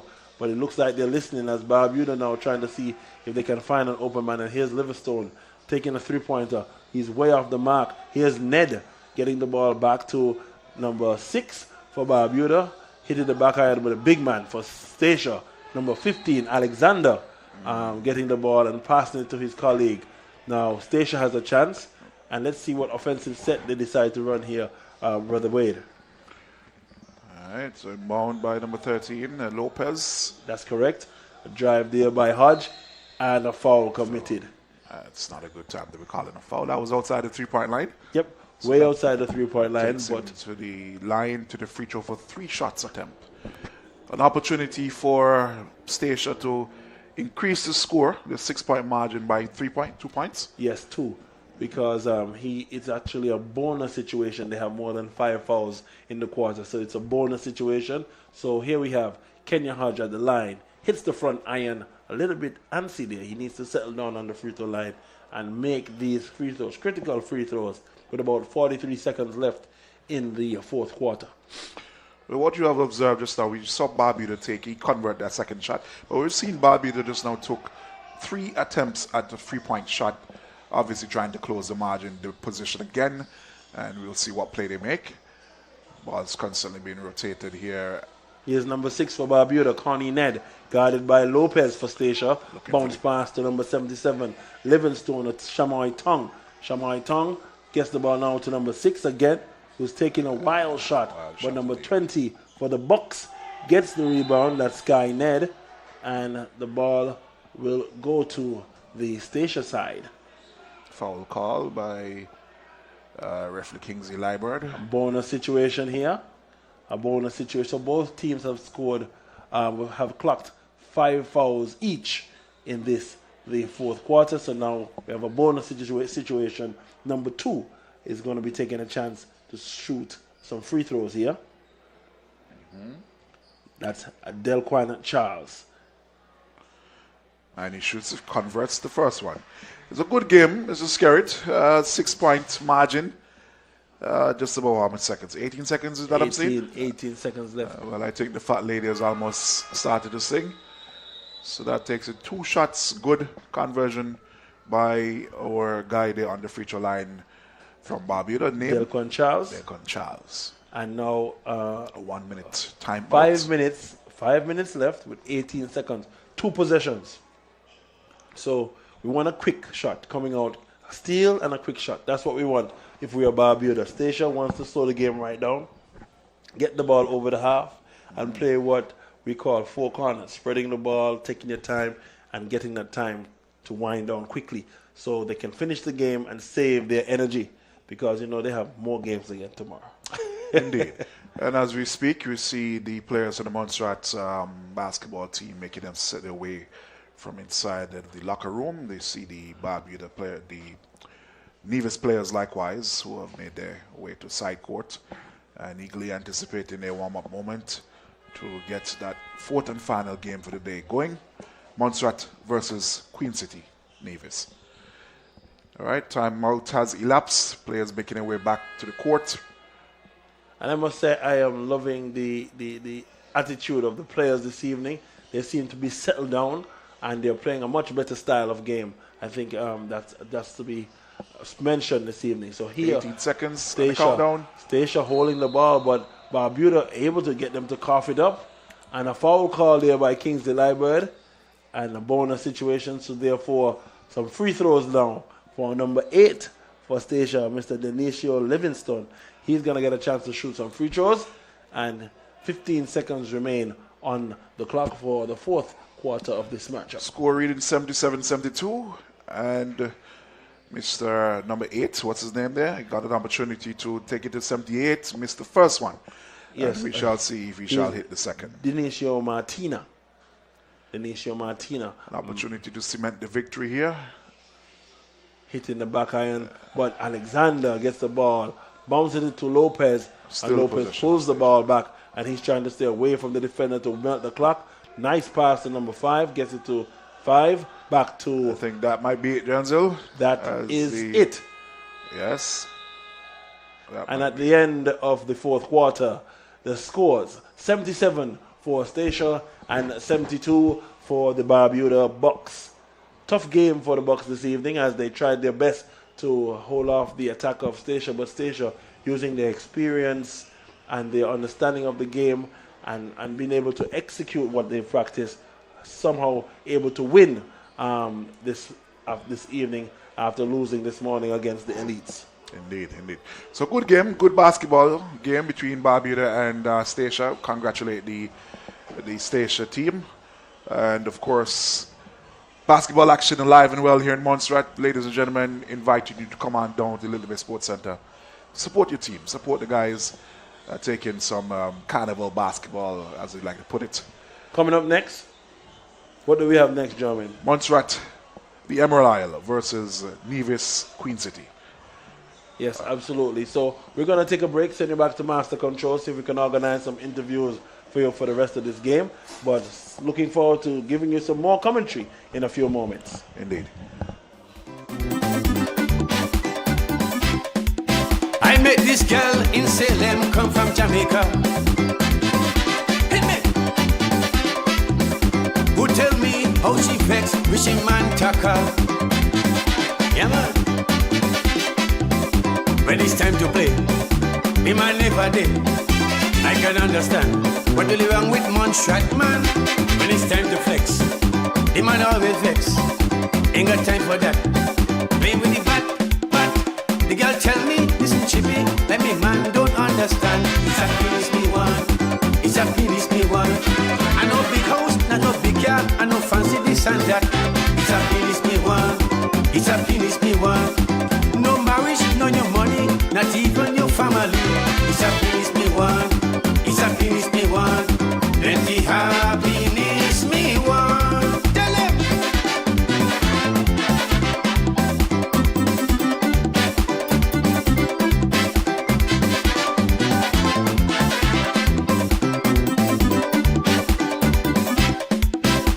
of my friends telling me check the politician.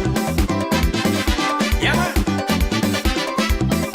Like the Doc, the CM, or maybe Claude Hogan. People, what a thing. I check the Chicken King, but the old man shout, let me use my mouth. This is what I did. I went and checked David, but with all of that, the man just chat. The girl tell me, listen chippy, like the men don't understand. It's a penis me one, it's a penis me one. No big house, not no big car, and no fancy this and that. It's a penis me one, it's a penis me one. Not looking no passport to stay here permanently. It's a penis me one, it's a penis me one. Plenty happiness me one. No!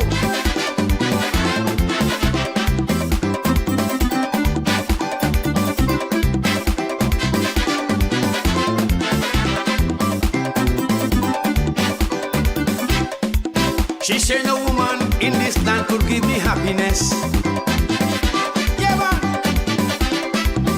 So I checked the guys running the big business.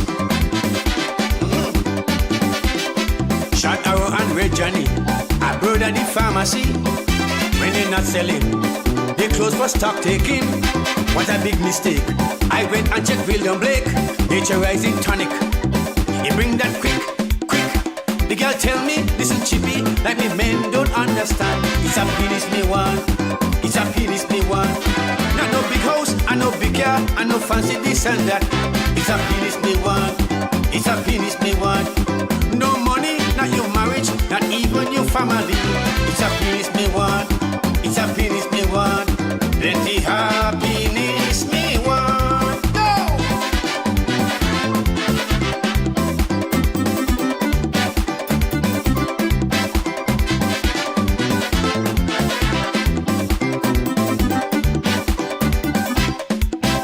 It's a penis me one, it's a penis me one, it's a penis me one, it's a penis me one. It's a penis me one, it's a penis me one, it's a penis me one, it's a penis me one. Plenty happiness me one. Go!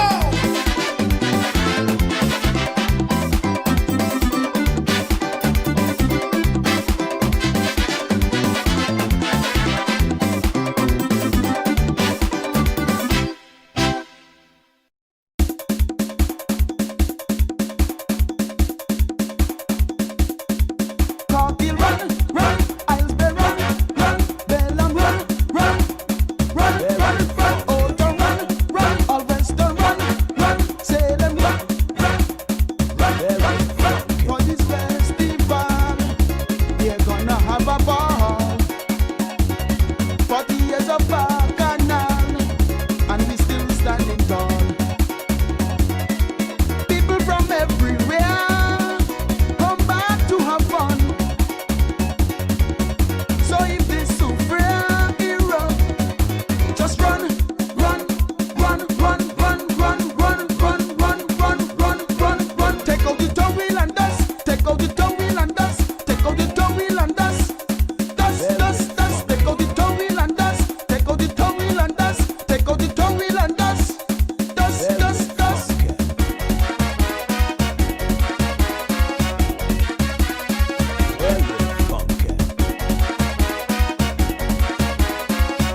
they decided not to leave.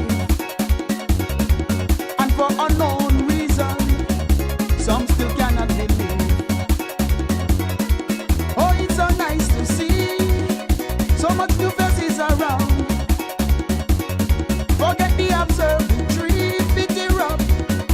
Just run, run, run, run, run, run, run, run, run, run, run, run, run. Take out the tongue wheel and dust. Take out the tongue wheel and dust. Take out the tongue wheel and dust. Dust, dust, dust. Take out the tongue wheel and dust. Take out the tongue wheel and dust. Take out the tongue wheel and dust. Dust, dust, dust.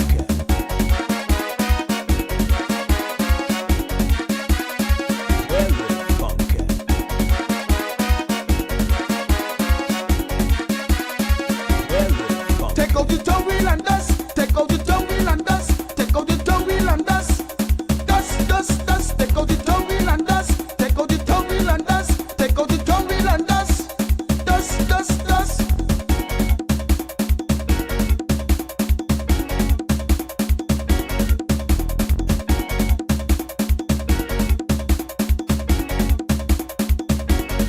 tongue wheel and dust. Take out the tongue wheel and dust. Take out the tongue wheel and dust. Dust, dust, dust. Take out the tongue wheel and dust. Take out the tongue wheel and dust. Take out the tongue wheel and dust.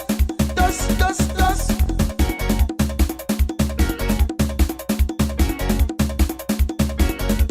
Take out the tongue wheel and dust. Take out the tongue wheel and dust. Take out the tongue wheel and dust. Dust, dust, dust. Take out the tongue wheel and dust. Take out the tongue wheel and dust. Take out the tongue wheel and dust. Dust, dust, dust.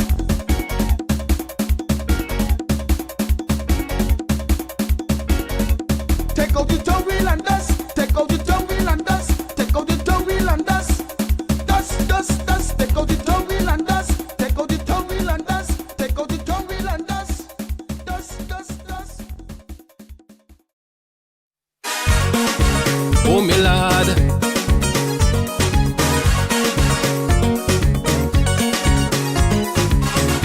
Till I die, till I die. Well, it's the 40th anniversary since then I can't get no peace. Organizers keep hustling me, asking for my new release. Say they're organizing a show, King of Kings of Calypso, and to create some excitement in the place we are depending on you. I tell you, don't hassle me. Whenever you see me cooling, don't hassle me. When I'm taking a rest, but when I think it over again, for my fans, family and friends, I had to pick up my book and pen and started writing again. Don't hassle me. Whenever you see me cooling, don't hassle me. When I'm taking a rest, you all know how King Kenzie stare. In Calypso I have no fear. Like the US attack Afghanistan, that is how I'm coming this year. Oh me lord.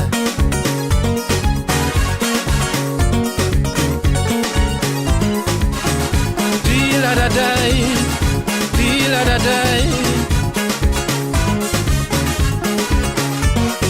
Ungrateful Calypsonians, like they don't know how to give thanks. 96 I leave competition was to give them fellas a chance. They go on the radio station saying how King Kenzie run, and when they should be thankful to me, they even call me Judgy Budgy. But tell them don't hassle me. Whenever you see me cooling, don't hassle me. When I'm taking a rest, I want you tell them fellas for me that they owed an apology. Or this year I won't have no sympathy, they go get the full penalty. Rasta say don't hassle me. Whenever you see me cooling, don't hassle me. When I'm taking a rest, you all know how King Kenzie stare. In Calypso I have no fear. Like the US attack Afghanistan, that is how I'm coming this year. Oh me lord.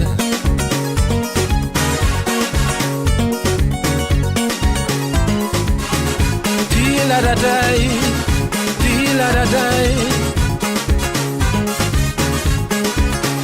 This is a warning, it's not a story. When a lion is asleep, never ever try to awake he, or else you gon' get defeat. My diction and clarity, performance, lyrics and melody. This year I won't have no sympathy, you go get the full penalty. Rasta said don't hassle me. Whenever you see me cooling, don't hassle me. When I'm taking a rest, I want you fellas listen to me. I say you owe an apology, or this year I won't have no sympathy. You go get the full penalty. Yes, I say no hustle me. Whenever you see me cooling, don't hustle me. When I'm taking a rest, you all know how King Kenzie steer.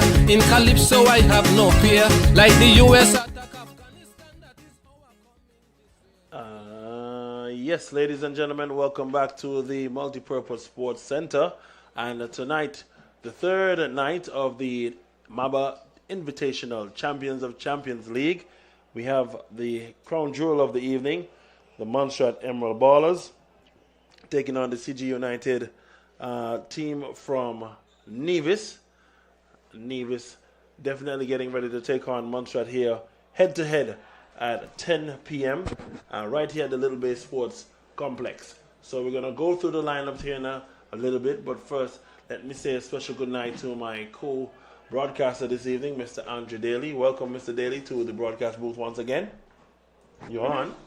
Good evening again at Jansel. We are here, prime time, and we've got tip-off with Montserrat gaining possession and Yearwood, Kristen Yearwood, easy bucket to start off. Assist there by Teshawn Phillip. Good starting move there for the Montserrat Emerald Ballers. Yes, the crowd is starting to fill the stadium at this point, and the teams are already doing their lineup. So here we go. For the Nevis team, number 2, taking a jump shot, unfortunately, can't convert. We're going to go through the lineup as soon as we get it. But Montserrat Emerald Ballers, I'm going to allow Mr. Daly to do this commentary of the Montserrat team while I focus on the Nevis team. So go ahead. Okay, well, Nevis has just taken possession. So let's go with the Nevis. Number 6, driving up, getting some pressure from Phillip and passing to number 2 in the corner.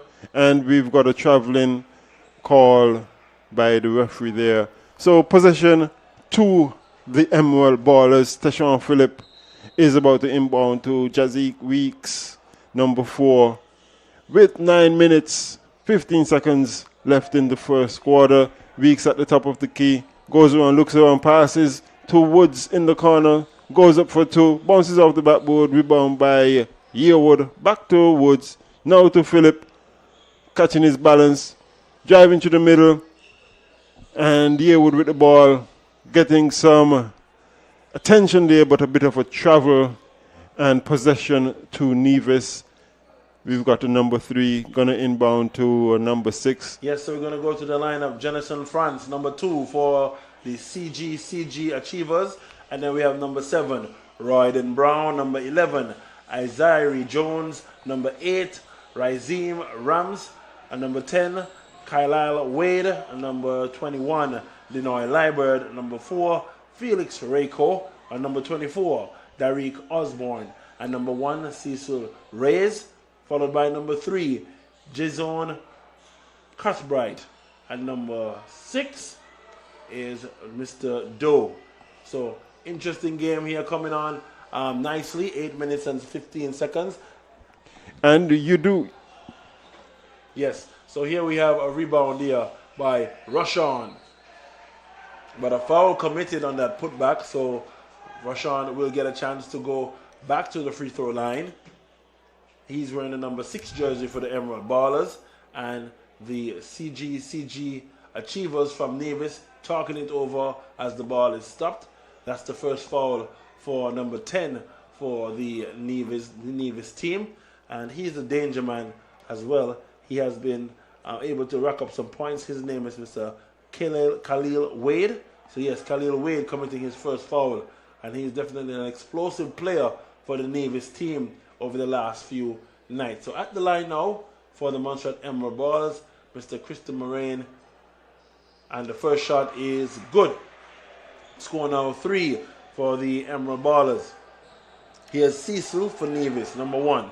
Getting it to Wade, number 10 for Nevis. A skip pass down to Osborne. Hits the back iron. And Mr. 6, Mr. Rushan, getting the ball. Gets it to Teshawn Phillip, number 1. And here's Jazik Weeks passing the ball to Kiana Woods. Kiana Woods missing, but Krista Moraine gets the rebound and gets it back to the hands of Kiana Woods. Here's Tashawn Phillip dialing up a 3-point conversion. Good deal for Phillip. So I know his family is in the building. Special good night to Gregory Gerald, who's here to watch his son play. And pass fake there by Osborne, but goes off the hands of the Montserrat defender, and the ball remains with the Nevis CG Achievers this evening. And the CG Achievers a bit slow off the mark with just about 3 minutes off the time. They backed into the corner. Good defense by the Montserrat team. Pass to number 3, who drives to the middle, draws some contact. A foul there committed on number 6. So number 6 committing a foul. That's Roshan. That's his first foul. And we line up for 2 free throws, it looks like. So officials this evening, our 2 brothers from the Federation of St. Kitts and Nevis, and the Honorable Cranston Buffon has joined the official duty for this evening. Once again, he officiated the first game, and now he's back for the third game. So special thanks to our brother on the field, and he's here doing his national duty, a former national player, and of course playing with several clubs on Ireland, but now giving back by being able to do some officiating for us this evening during our tournament. And that's what we like to see, Mr. Daly, former national players continuing their work and pushing forward. Yes. As the Montserrat team pushes, Kiana Woods comfortably getting that shot. 2 points for the Montserrat team now. The score now 8 with about 7 minutes remaining. Here is the Nevis CG Achievers driving to the half. And here is Wade going all the way to the cup.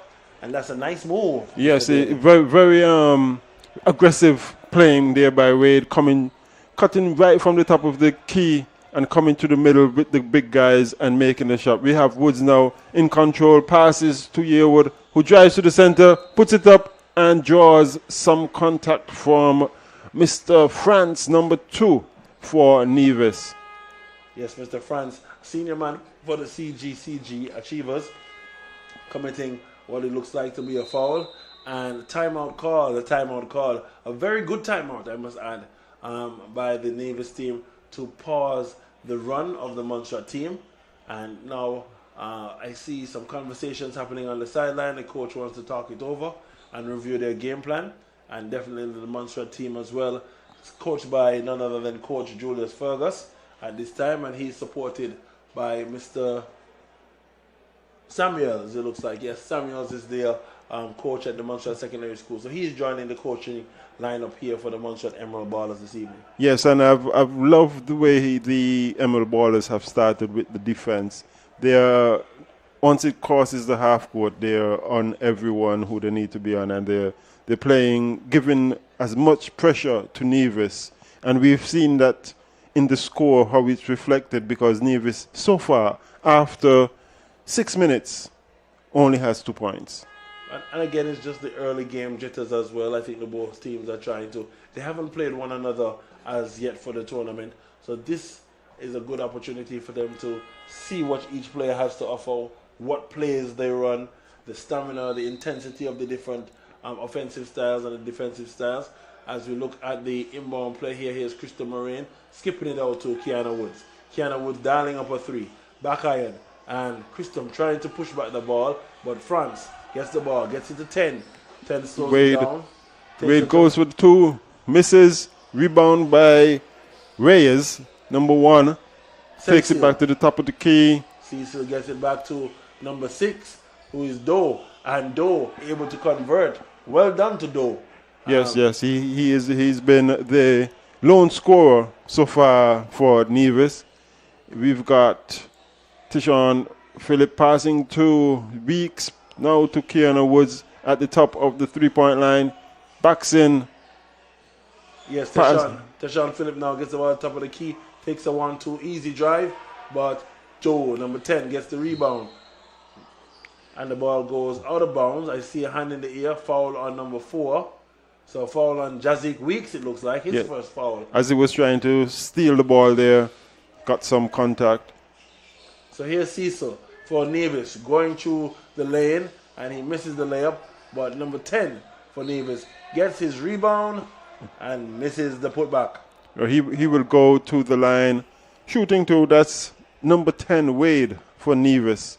And good evening to all our viewers from Queen City, Nevis. Yes, Queen City in the house listening. And of course, those across Montserrat in the diaspora and the region looking at the Montserrat Emerald Ball. A special good night to you. This is the third night of the MABA Invitational, Champions of Champions basketball tournament. And it has been 3 full days of basketball. There have been at least 4 games per day. And we will soon, at the end of this, probably be able to give you the rankings as the first 3 days have completed. But now, before you, the Montserrat team taking on the CG Achievers out of Nevis. So here, it's Jazik Weeks for Montserrat, passing it to Teshawn Phillip. And now Kiana Woods jab steps, creates some space, passes back to Teshawn Phillip, who drives on the baseline. He's not stopped. Crystal Moraine gets it to Jazik Weeks. We have 6 seconds on the shot clock, and a wide open shot by Kiana Woods. France collects the ball, and he's swarmed by 2 Montserrat players, and a turnover there by Teshawn Phillip. But number 11 checks in for the CG Achievers, and foul is going to be on none other than number 3. Yes, Woods. Yes, Kiana Woods now put into the book, so that's his second foul. And yes, has to be careful. Well, let's see what Coach Fergus decides to do, as it being only the first quarter. And Keanu really does have to be careful and be aware of how aggressive he's going to be playing on the defense. Absolutely. As you see, Cecil, number 1 for Nevis, taking a free throw attempt, not able to convert. The score now 8-6, with about 4 minutes and 58 seconds left in this, the first quarter. Second free throw, Coach Daly, is good.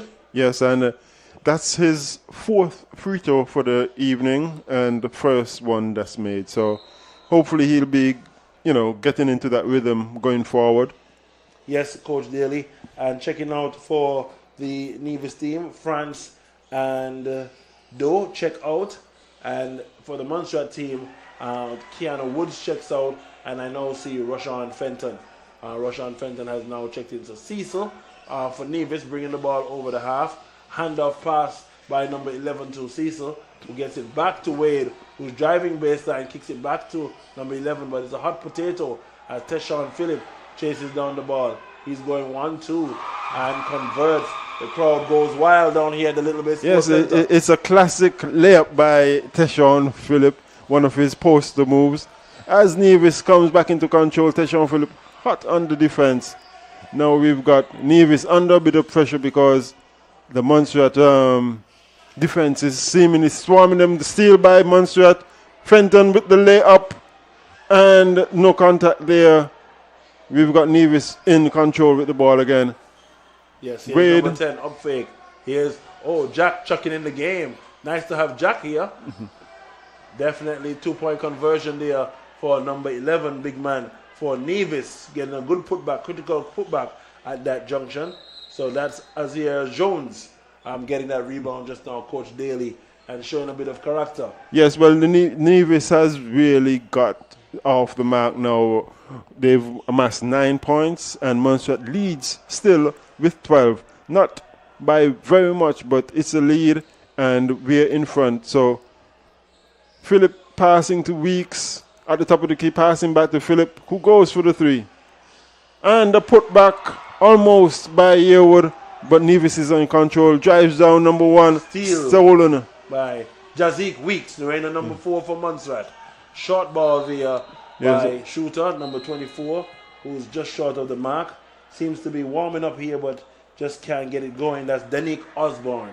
Danique Osborne trying to shoot a 3 for the Nevis team to tie the game, but just a little bit flat. Can't seem to mark the rim. So here's Jazik Weeks. He gets it to Kish Phillip. Kish gets it to Christum Yearwood. Christum passes the ball to Jazik Weeks, and here is Rushy on the baseline. Jazik to Christum, who drives back to Jazik Weeks. Takes a shot with his right hand. Rebound by Cecil for Nevis, who is trapped in the backcourt. And is that Osborne? Yes, number 24. Picks up the ball. 24, Osborne picking up the ball, gets it to Cecil, looking to see if he can dribble penetrate. He dives on the floor. The ball remains with Mavis. Number 24 now trying to see if he can find an available offensive player. Here's 11. Here's Jones for Nevis, getting his own rebound, fighting with Kish Phillip for the ball. Outlet pass to Rashawn Fenton for the Emerald Ballers. And here's Kish Phillip finding the ball, and he puts his mark in the scoreboard. Very, very good play by Phillip. Following up even from passing to Fenton, coming back and getting that steal. We've got Nevis now, and they're feeling the pressure with number 24, Osborne, with the ball, defended by Weeks, and there's a traveling call. So possession to Montserrat. Yes, and you see Jazik Weeks turning up the defensive intensity for the Montserrat team. I think we're seeing a difference in this game with Jazik turning it up early in the game, setting the tone on defense, and definitely the team responding. Yes, definitely liking how Montserrat has started with the defensive plays on this one. Jazik on the baseline, skip pass to Rashawn Fenton, who looks to see if he can shoot an open shot, but Cecil flying away to get the rebound. A whistle there. A foul on number 11. Yes, a foul there on number 11. Looking to see them put it on the screen. Number 11, yes, one foul.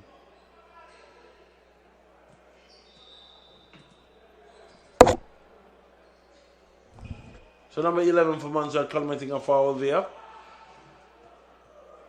But that's strange because I don't see 11 on the court.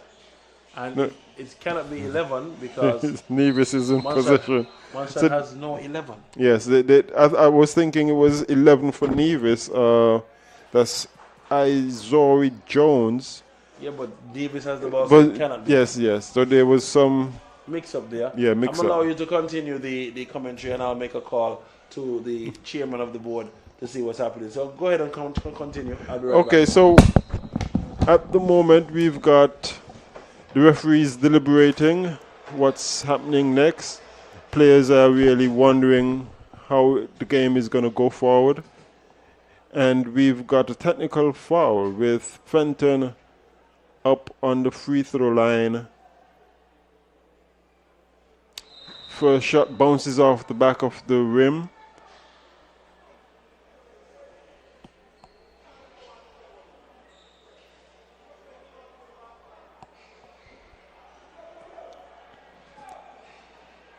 Okay, and Fenton takes or attempts to take shot number 2. Bounces off the rim also.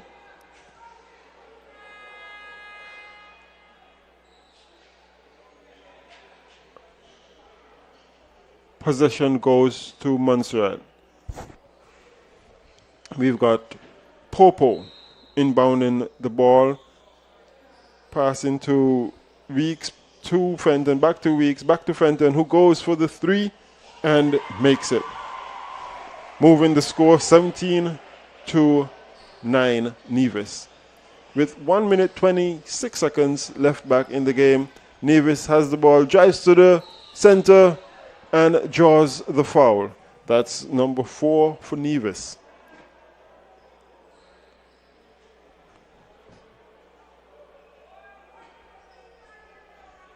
I'd like to say good evening once again to all the listeners wherever you are listening and watching the game. Hope you are enjoying our tournament so far, and hope you'll be able to join us tomorrow, Friday and Saturday as the tournament concludes on Saturday evening. Number 4 missing the first and attempts the second. Second is good. Nevis moves to 10 points, Montserrat 17. So we've got Yearwood advancing the ball, passing to Weeks, 16 on the shot clock. Fenton takes the ball, passes to corner number 2, but he misses the shot. Nevis attacks the board. Number 24, Osborne,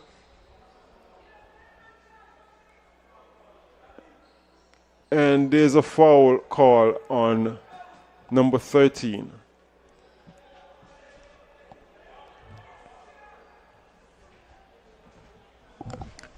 So we've got Osborne at the free throw line. We've got 55.9 seconds left in the first quarter. Osborne makes the first.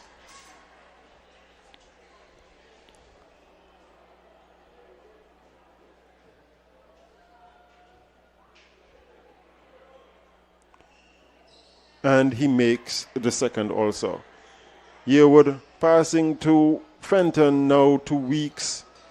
And we've got 52 seconds left in the first quarter. Weeks at the top of the key, passes to Popo, passes back to Weeks.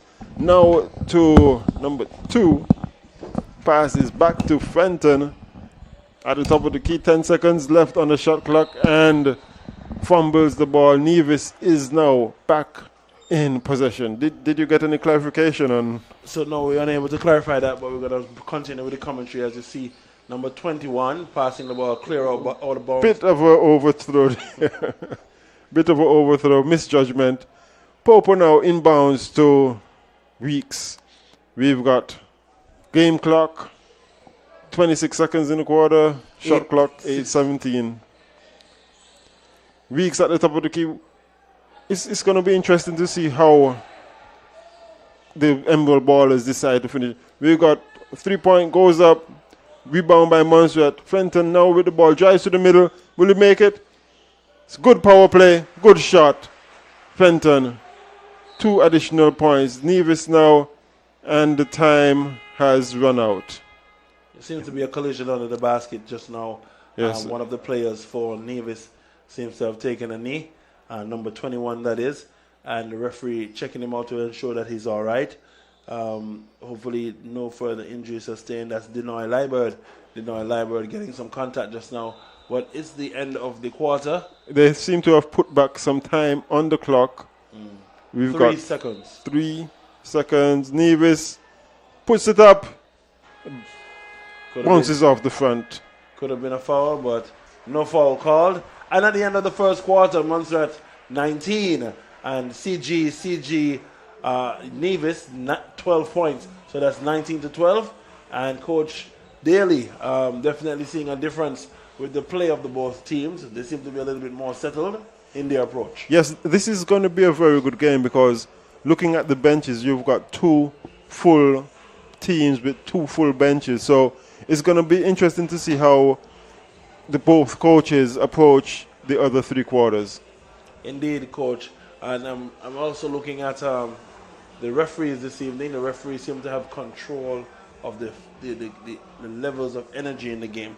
Sometimes when you have these type of matchups and it's a champion of champions, nobody wants to lose. And at the beginning of the game, you see quite a bit of anxiety and intensity between the 2 players. But the referees this evening have been able to smooth that over to ensure that the play remains flowing, and it's good to see that this evening. Yes, it's been a very competitive matchup.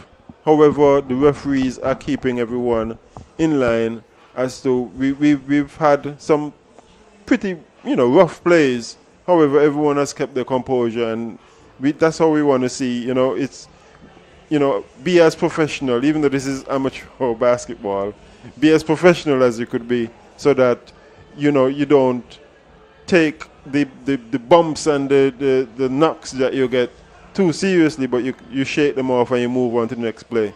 So let's say special good night to our sponsors. Let's start off with the Bank of Montserrat Limited. We also have sponsors by St. Patrick's Cooperative Credit Union. We also have sponsored by the CG United Group, Cleveland Service. We also have some good support there now from the MSO, MS Husband Do It Best Fraternity. And we also have some support from Sarah, Victor Supermarket, our friends at Ashok Supermarket as well. So several sponsors we want to say on the public side. That's on the side, the private businesses. And now let's look at the government side, where we say special good night to the members of the Office of the Premier, Sports Department, and of course MAC for putting our tournament on the festival calendar. That makes a big difference as it relates to advertising and things that persons can do during this time of year. Definitely got to say good night and thank you to all the sponsors involved in putting on such a marvelous event. Back to the court, Nevis in possession of the ball. Number 24, Osborne at the top of the key, getting some pressure from Woods. Passes to number 21, who pumps, fakes, and tries a shot. Tipped in by number 3. Number 3 sailing in. Hodge. Jumping on almost like a pogo stick and flying to the hoop. Uncontested. Somebody needs to put a body on him. But he was able to find that basket, and 2 points well needed for Nevis to break that drought. So here's Keanu Woods. He's guarding number 24, who seems to be on the break, and converts for Nevis. So Nevis turning up the energy a little bit here early in the second quarter, trying to pull back a lead that Montserrat is trying to establish. So here's Keanu Woods passing it now to Teshawn Phillip, who is not guarded. A dangerous man. But number 24 sticking his hand in the cookie jar. Yes, and apparently Teshawn Phillip lost possession of that ball, thinking that it would have been still remained as a Montserrat ball, seeing how that was tipped away. However, Nevis is advancing, passing to Young Brown, who mispasses back to Nevis. Number 1 Rays lines up for the 3 and ties the game. Yes, Cecil definitely a danger man for Nevis and very familiar with this court. He's played in the last 4 tournaments that were held here in Montserrat for St. Kitts and Nevis, was part of their national team, and he knows the drill when it comes to playing basketball in our indoor sports center. So here's Young Brown passing the ball again, but a steal committed by number 24. A foul there by Brown. Well, he has to, after a couple mismanaged pass, has to try and redeem himself. And stopping the play is a good thing where we can, Montserrat team can set up and do some proper defense. Indeed, Coach Daly, well said, as the Nevis team now tries to put one more notch, trying to surpass the Montserrat team after going to the tie. Cecil converts to the basket. First lead change, so that's 21-19. Now CG Nevis team achievers in command. Here's Keanu Woods playing dangerously, jumping through 2 defenders, passing the ball on to Teshawn Phillip, who is going to take a shot, and it hits the back iron. Ball goes to... It's an out of bounds. Ball is to Montserrat. Yearwood passes in, bounce to... Now Woods tries the 3, bounces off the rim. Yearwood grabs the rebound, back up, power move by Yearwood. Christian Yearwood dominating the center and taking the score back to 21 all. 21 all indeed. Another tie. A jump shot there by number 21 for Nevis, who's unable to convert. And Keanu Woods with the guard going to bring the ball over the half. And Nevis seems to be in a 2-3 zone. Montserrat is playing a 1-3-1. And very good pass by Brown to Thomas. And an easy lane for Thomas. I like that kind of combination, Rush on Thomas again. A big steal there. Gets it to Brown. Brown and they picks his pocket a bit. Nevis. Reyes now on the offense. Passes in to number 4. Back to Reyes. 24. Good rotation. Number 4 off the backboard. Misses. Brown is in control. Brown decides to hold the ball. Pass it to his colleague Teshawn Phillip, who gets it over the half. Here's Christophe Moraine, who drives to the cup. And he's going very soft. No foul. And Cecil getting the rebound. So here's Brown trying to guard Cecil. Cecil just busting through the key like a hot knife through butter. And then the score now 23-23 in a tie ball game. Another tie, the 3rd tie of the night. Yes, I think Coach Fergus has to think about how he's going to slow down Cecil a bit. He has been the main scorer for the Nevis squad. Woods in the center, hard, and is thrown on his back. Now Nevis in control of the ball. Number 21 attacks the board, passes to 24 Osborne, who goes for the 3, bounces off the backboard. Rebound by number 3 Hodge. Stolen by Thomas. Thomas playing some fantastic defense. He's just getting after all the loose balls this evening. Yes, I'm being very scrappy and thoughtful there by saving it and bouncing it off the leg of the opposing team. So we, as the Emerald Ballers, retain the ball. Got Philip at the top, passing to Weeks, back to Philip. Teshawn has been given a lot of room, and I don't think they exactly know who Teshawn Philip is. But I'm noticing that they're giving him about 3 feet of space. And he's a dangerous man to leave open. Yes, I'm surprised he's not opening up. He's being a bit conservative this evening, playing, moving the ball around. But if you played with him before, you would know that he's not shy to light you up from the 3-point. I'll add a little further that the apple can't fall too far from the tree. As you know, his father, Mr. Gregory Gerald, played several national teams, played for the Country Head Renegades. Also, he played with the Pit Bulls. So, Gregory Gerald, special good night to you wherever you are, sir. And again, thanks for your support. As you see, Christian Moraine, taking a jump shot. Unfortunately, he does not convert. And once again, number 21 gets it to Cecil, who drives to the lane, who scoops that layup. And he is doing what he feels like now on the court. And as I said, between Thomas and Yearwood, they've got to figure out how they're going to stop that free flow of Rays through the center, making 3 layups back-to-back for Nevis, as Nevis leads 25-23. Rebound by Brown, passes to Yearwood, drives to the middle, passes back to Philip. However, turns it over to Nevis. Rays back down with the easy layup. And Nevis now 27. And someone wants to chat it over for a minute. Figure out, how are we going to draw back this score with 4 minutes, 53 seconds left in the first half. So definitely a lead change happening at this point. A lead change. So Nevis, CG, on top with 27 points. The Montserrat Emerald Ballers, 23 points. And still a lot of basketball here left in this game because we're only into the second quarter. Yes, I do like this matchup. I do like this combination of teams because there's no outstanding advantage. You do not have any 6'6" players as centers. You pretty much have similar built players versus each other, and that's what makes for good competition because someone has to go above and beyond to get the win. Well, you even may not be 6'6" physically, but you might be 6'6" in your brain. So if your attitude, they always say it's not about the size of the dog in the fight, it's about the size of the fight in the dog. And I learned some of these things growing up on the Braids court. You learn to be fearless. You learn to know that all the players are made out of flesh and blood. They have bones just like you. They have muscles just like you. And the only fear that you see is your lack of preparation. So it depends again on Coach Daly, your mindset that you're a winner, your mindset that this too you can overcome this challenge, your mindset to know that you can find a weak spot in a defense and find either in the post or at the top of the key an area where you can penetrate. If they're setting a zone, you know that you're going to drive through and find an open spot and hit a jump shot to make the defenders have to reach out, and then for the big man can then start to work once that starts to happen. So it's a combination of activities, Coach Daly, that has to happen. So here's Christum Moraine getting it to Rushy. Rushy dialing up a three-pointer. Christum chasing down the ball. Here's Rushy again doing a 1-2, but he's fouled. So you see again, it's the mindset of the players who have now changed. Instead of shooting threes, they're starting to look for that quick foul. Go inside and get the contact.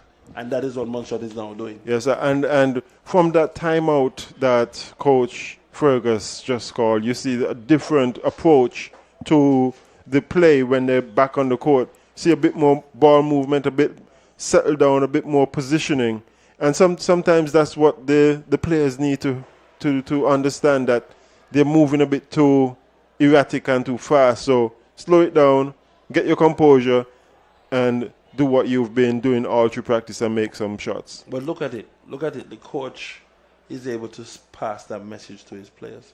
Sometimes we as coaches, we realize that the way that we are coaching, our style of coaching might not be suitable for a particular set of players. But Coach Julius, he has been working with the Ascendance program. He knows these guys from playing with them on Sunday mornings, in addition to that, playing with them in certain leagues. And therefore, I think that relationship that they've had allows them to send communication easily, and I'm seeing the reaction and the response between the team. So here we have number 3 going big big drive for the Davis team, and he's about 6'4", and he drove and he didn't convert, but he's going to the free throw line to shoot 2 free throws.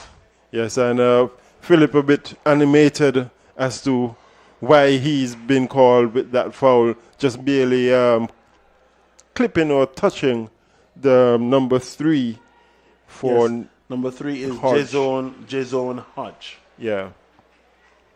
So the first free throw looks like it was good.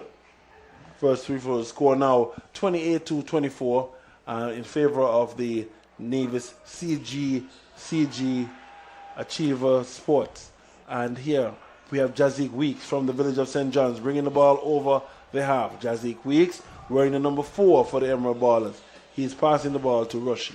Rushy now gets it back to Jazik Weeks. And it seems to be a dribble penetration attempt and foul there on number 3, reaching around. 2 shots. And again, the Montserrat team deciding to look, if you can do it, I can do it too. Yes, and attacking the basket is what you need to do in this time, especially when you're in a bit of a slow period. If you can't make the shot, you try and go to the line and see if you can get those free throws. Let's see what Weeks does as he puts up the first one, and it's good.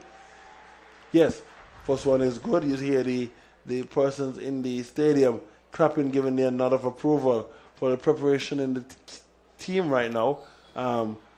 Second shot also is good. Now ball awarded to the Nevis CG Achievers. And there's defense on the half court by young Fenton. Christian Moraine decides to take a guard with number 6. And Rashawn Thomas gets the ball, and here is Christian. Christian gets it to number 1. Teshawn Phillip passes it back to Christian. And a foul attempt.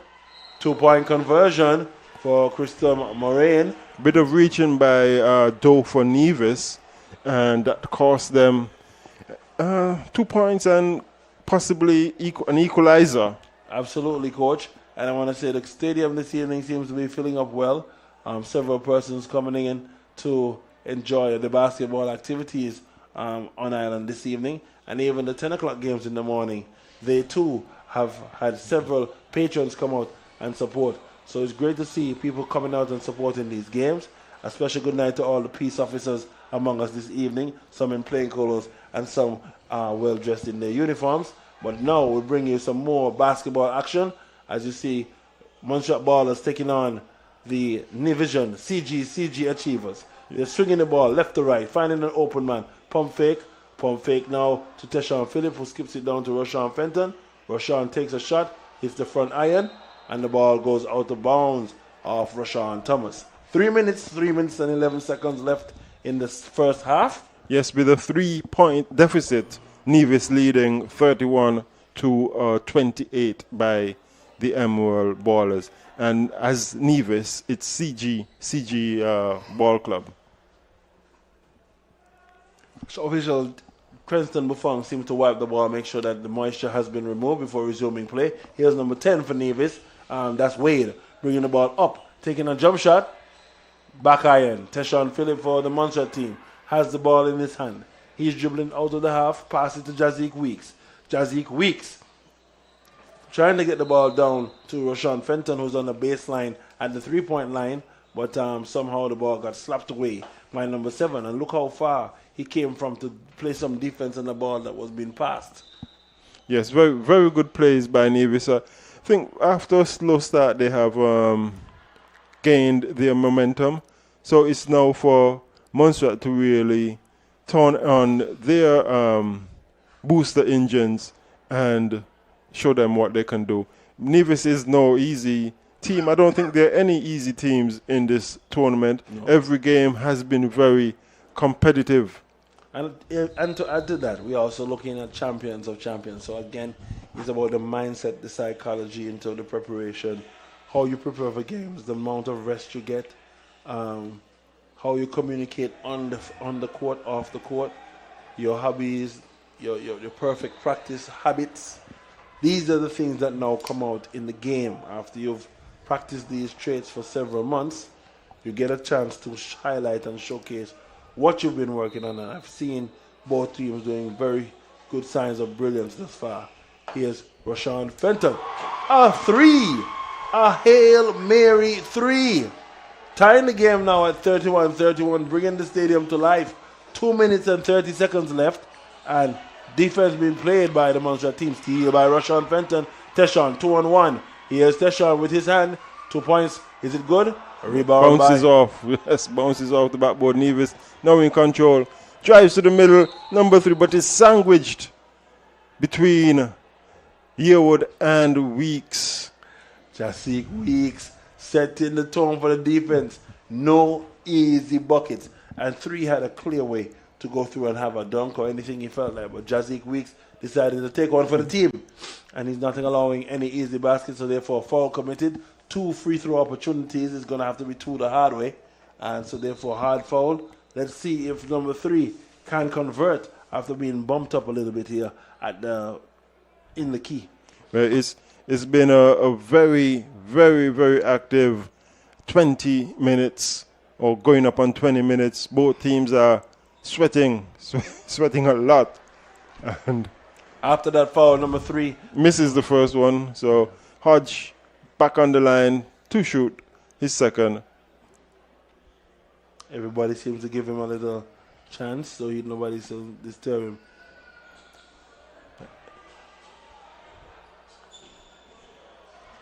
So, ball slapped out of bounds there just now. The ball will be awarded to Montserrat. 2 minutes, 11 seconds. 2 minutes, 11 seconds left in this, the third and final match for the MABA Invitational Champion of Champions League 2025 edition. And here we have Emerald Baller, Jasik Weeks. Gets the ball down to Teshawn Phillip, who gets it back to Christom Yearwood. Christom dribbling, looking for an open opportunity. Pass it to Jasik Weeks. Bounce pass to Christom. Christom again, trying his best to get his rebound. And ball remains with the Emerald Ballers. And just inside of 2 minutes to play in this, the first half of the game. Yes, very, very exciting half, I must say, with the scores tied.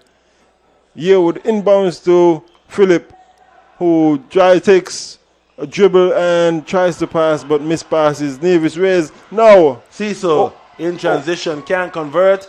Teshawn Phillip gets his hands on it, no foul, but out of bounds by the Emerald Ballers. So the fans are a little bit upset about that call just now. You can hear the rumbling on the court as they asking why is that not the Montserrat Ballers' ball. So at this time, inbounds here coming up next by the Nevis CG team.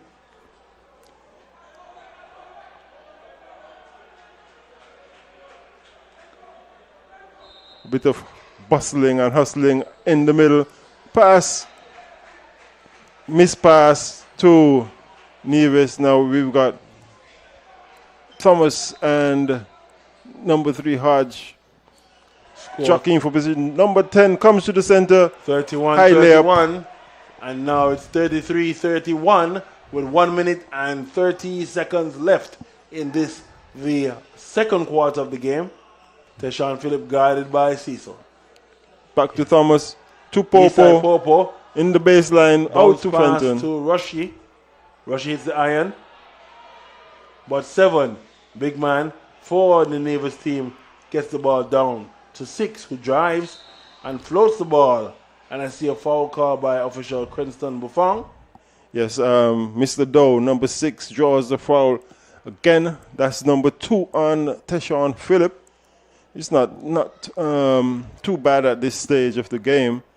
However, everyone has to be really careful about their roles in the game and how they're going to make it to the next 20 minutes. Yes, so another free throw good there by the Nevis CG side ahead of the half. It's 34-31. And number 6 for the Nevis team converts. Number 6, comfortable, patient, poised, dribbling the ball twice, looking to see how he can find the next shot. He completes that shot. So his name is Calbert Hodge. Calbert Hodge Doe. And Calbert Hodge Doe has converted 2 of his free throws, bringing the score now to 35-31. 35-31. And coming up next will be the halftime. And we're just giving you insight as to the happenings of the half. Currently, for you this evening, the Emerald Ballers of Montserrat taking on the Nevis CGCG team. So Nevis somehow getting a steal, and big man number 7 tries to bring the ball up. Jazik Weeks, it looks like he commits to foul. Has to be careful here. Has to be extremely careful. That's his 3rd foul, and 47-4 left on the clock. And this one puts Nevis in the bonus, so they'll be going to the line. That's correct. Number 7, Mr. Brown. He's taking his time, puts it up. Back iron. Bounces off the back iron. And this is where conditioning comes in. This is mental focus coming in. You have to be able to, although you're tired and have been running for the last 10 minutes, you have to know that you can continue, provided you stay awake and you can focus on the task at hand.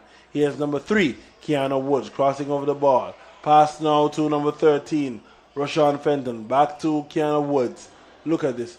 Looking to pass into Penko. Had enough of the waiting on the long game, so he decided to take a jump shot. A little bit off the mark, and you see the real shooter show up. So Reyes passing to Wade. Bounces off the side, goes up for the shot, blocked by Popo, and Montserrat Emerald Ballers has gained that possession, yes. So it's 14 seconds left in the half, 14.6 seconds left in the half. They have not chosen to take a timeout and advance the ball. I may have tried something a little bit different, but here we go. Cleveland Scary checking in, and here's Montserrat, Keanu Woods coming over the half. So Keanu Woods now going to pass the ball down to Rashawn Fenton, who gets it to Cleveland Scarrett. Cleveland Scarrett known for his jump stop and his shot selection. Nisai Popo fouled in that transaction just now. Fouled before the whistle, before the bell. Yes, sir. Foul before the bell. Saved by the bell, rather. Yes, and it's an opportunity for Montserrat to decrease that 4-point lead to a 2-point lead if Nisai Popo makes these 2 shots. Well said, Coach Daly, and here's 7 at the free throw line. He is taking some dribbles once, twice, 3 times, 4 times. Then when he has his hands properly soiled up, he comes downstairs and asks me, may I have an opportunity to do what I do best? So here's Nisai Popo Daly on the free throw line. First shot was good. Second shot bounces, and the ball, that's the buzzer. The ball remains with the Montserrat team. It looks like they're going to blow it off. Yes, that's the end of the half. End of the half. The score now, Coach Daly, 35 for Montserrat and 32 for the CGCG team. Yeah? Yeah, that's correct. Okay. 35 for the CGCG team and 32 for Montserrat. From this angle, it looks like it turned around a bit there, but that's my error, Coach Daly. Thanks for pulling me up. And that's why it's good to have a 1-2 punch. yes, definitely. And as we enter the half, I think we're going to take a short break. Well needed, and a well-needed break. So we ask you to come on down to see the final half of the 2025 Night 3 basketball tournament, Champions of Champions League, right here in Little Bay, Montserrat.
carry come cuckoo.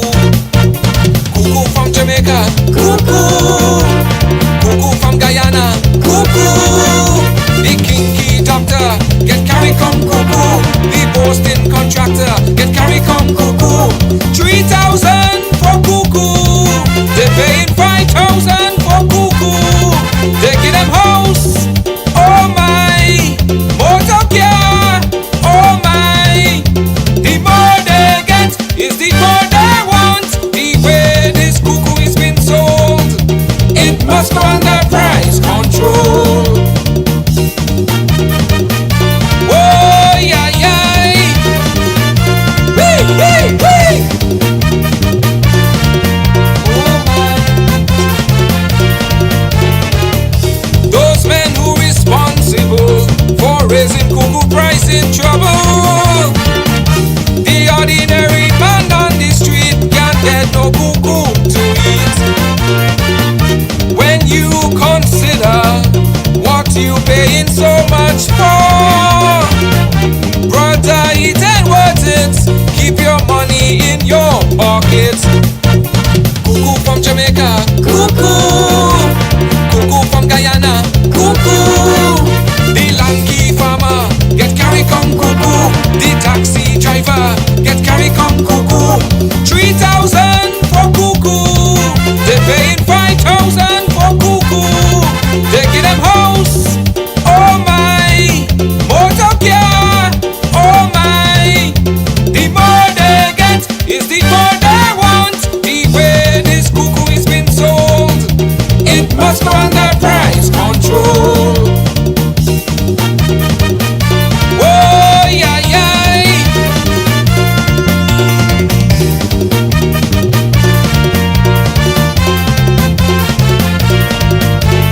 Cuckoo from Jamaica, cuckoo. Cuckoo from Guyana, cuckoo. Cuckoo sweet, cuckoo sweet. Cuckoo sweet, cuckoo sweet. The stocky surveyor, get carry come cuckoo. The sexy plumber, get carry come cuckoo. Cuckoo sweet, cuckoo sweet. Cuckoo sweet, cuckoo sweet. The kinky doctor, get carry come cuckoo. The taxi driver, get carry come cuckoo. Cuckoo sweet, cuckoo sweet. Cuckoo sweet, cuckoo sweet.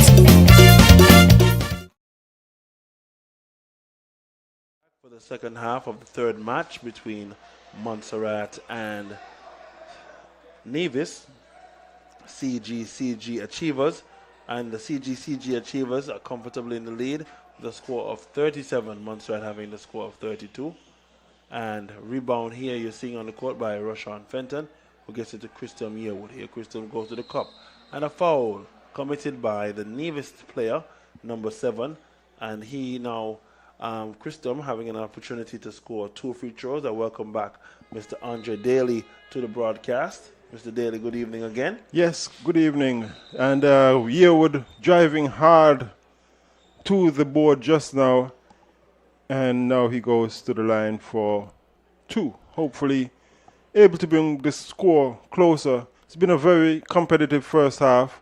What do you think Coach Fergus would have told the guys, encouraged them to get their hands on this juncture of the game? The basic things, communication, ensure that you're communicating with your teammates, know your possession, also know your players on the court, know who you're playing with, and seeing the game through. Don't stop playing. Whatever happens, don't stop playing.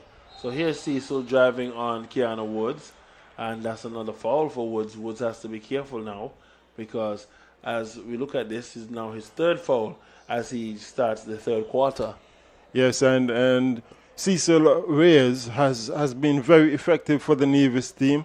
If we have a look at the score sheets, we will see that he would be one of the top scorers so far, as he takes his time at the line and puts up the first one, bounces off the back of the rim.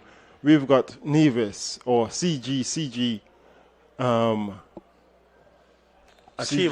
Achievers yes, with 37 points, and Emerald Boys with 32 points. Cecil goes up again, makes the second shot, moves him to 38 points for the CG CG club. So here's Montserrat now with Tashawn Phillip at the command. He is the guard.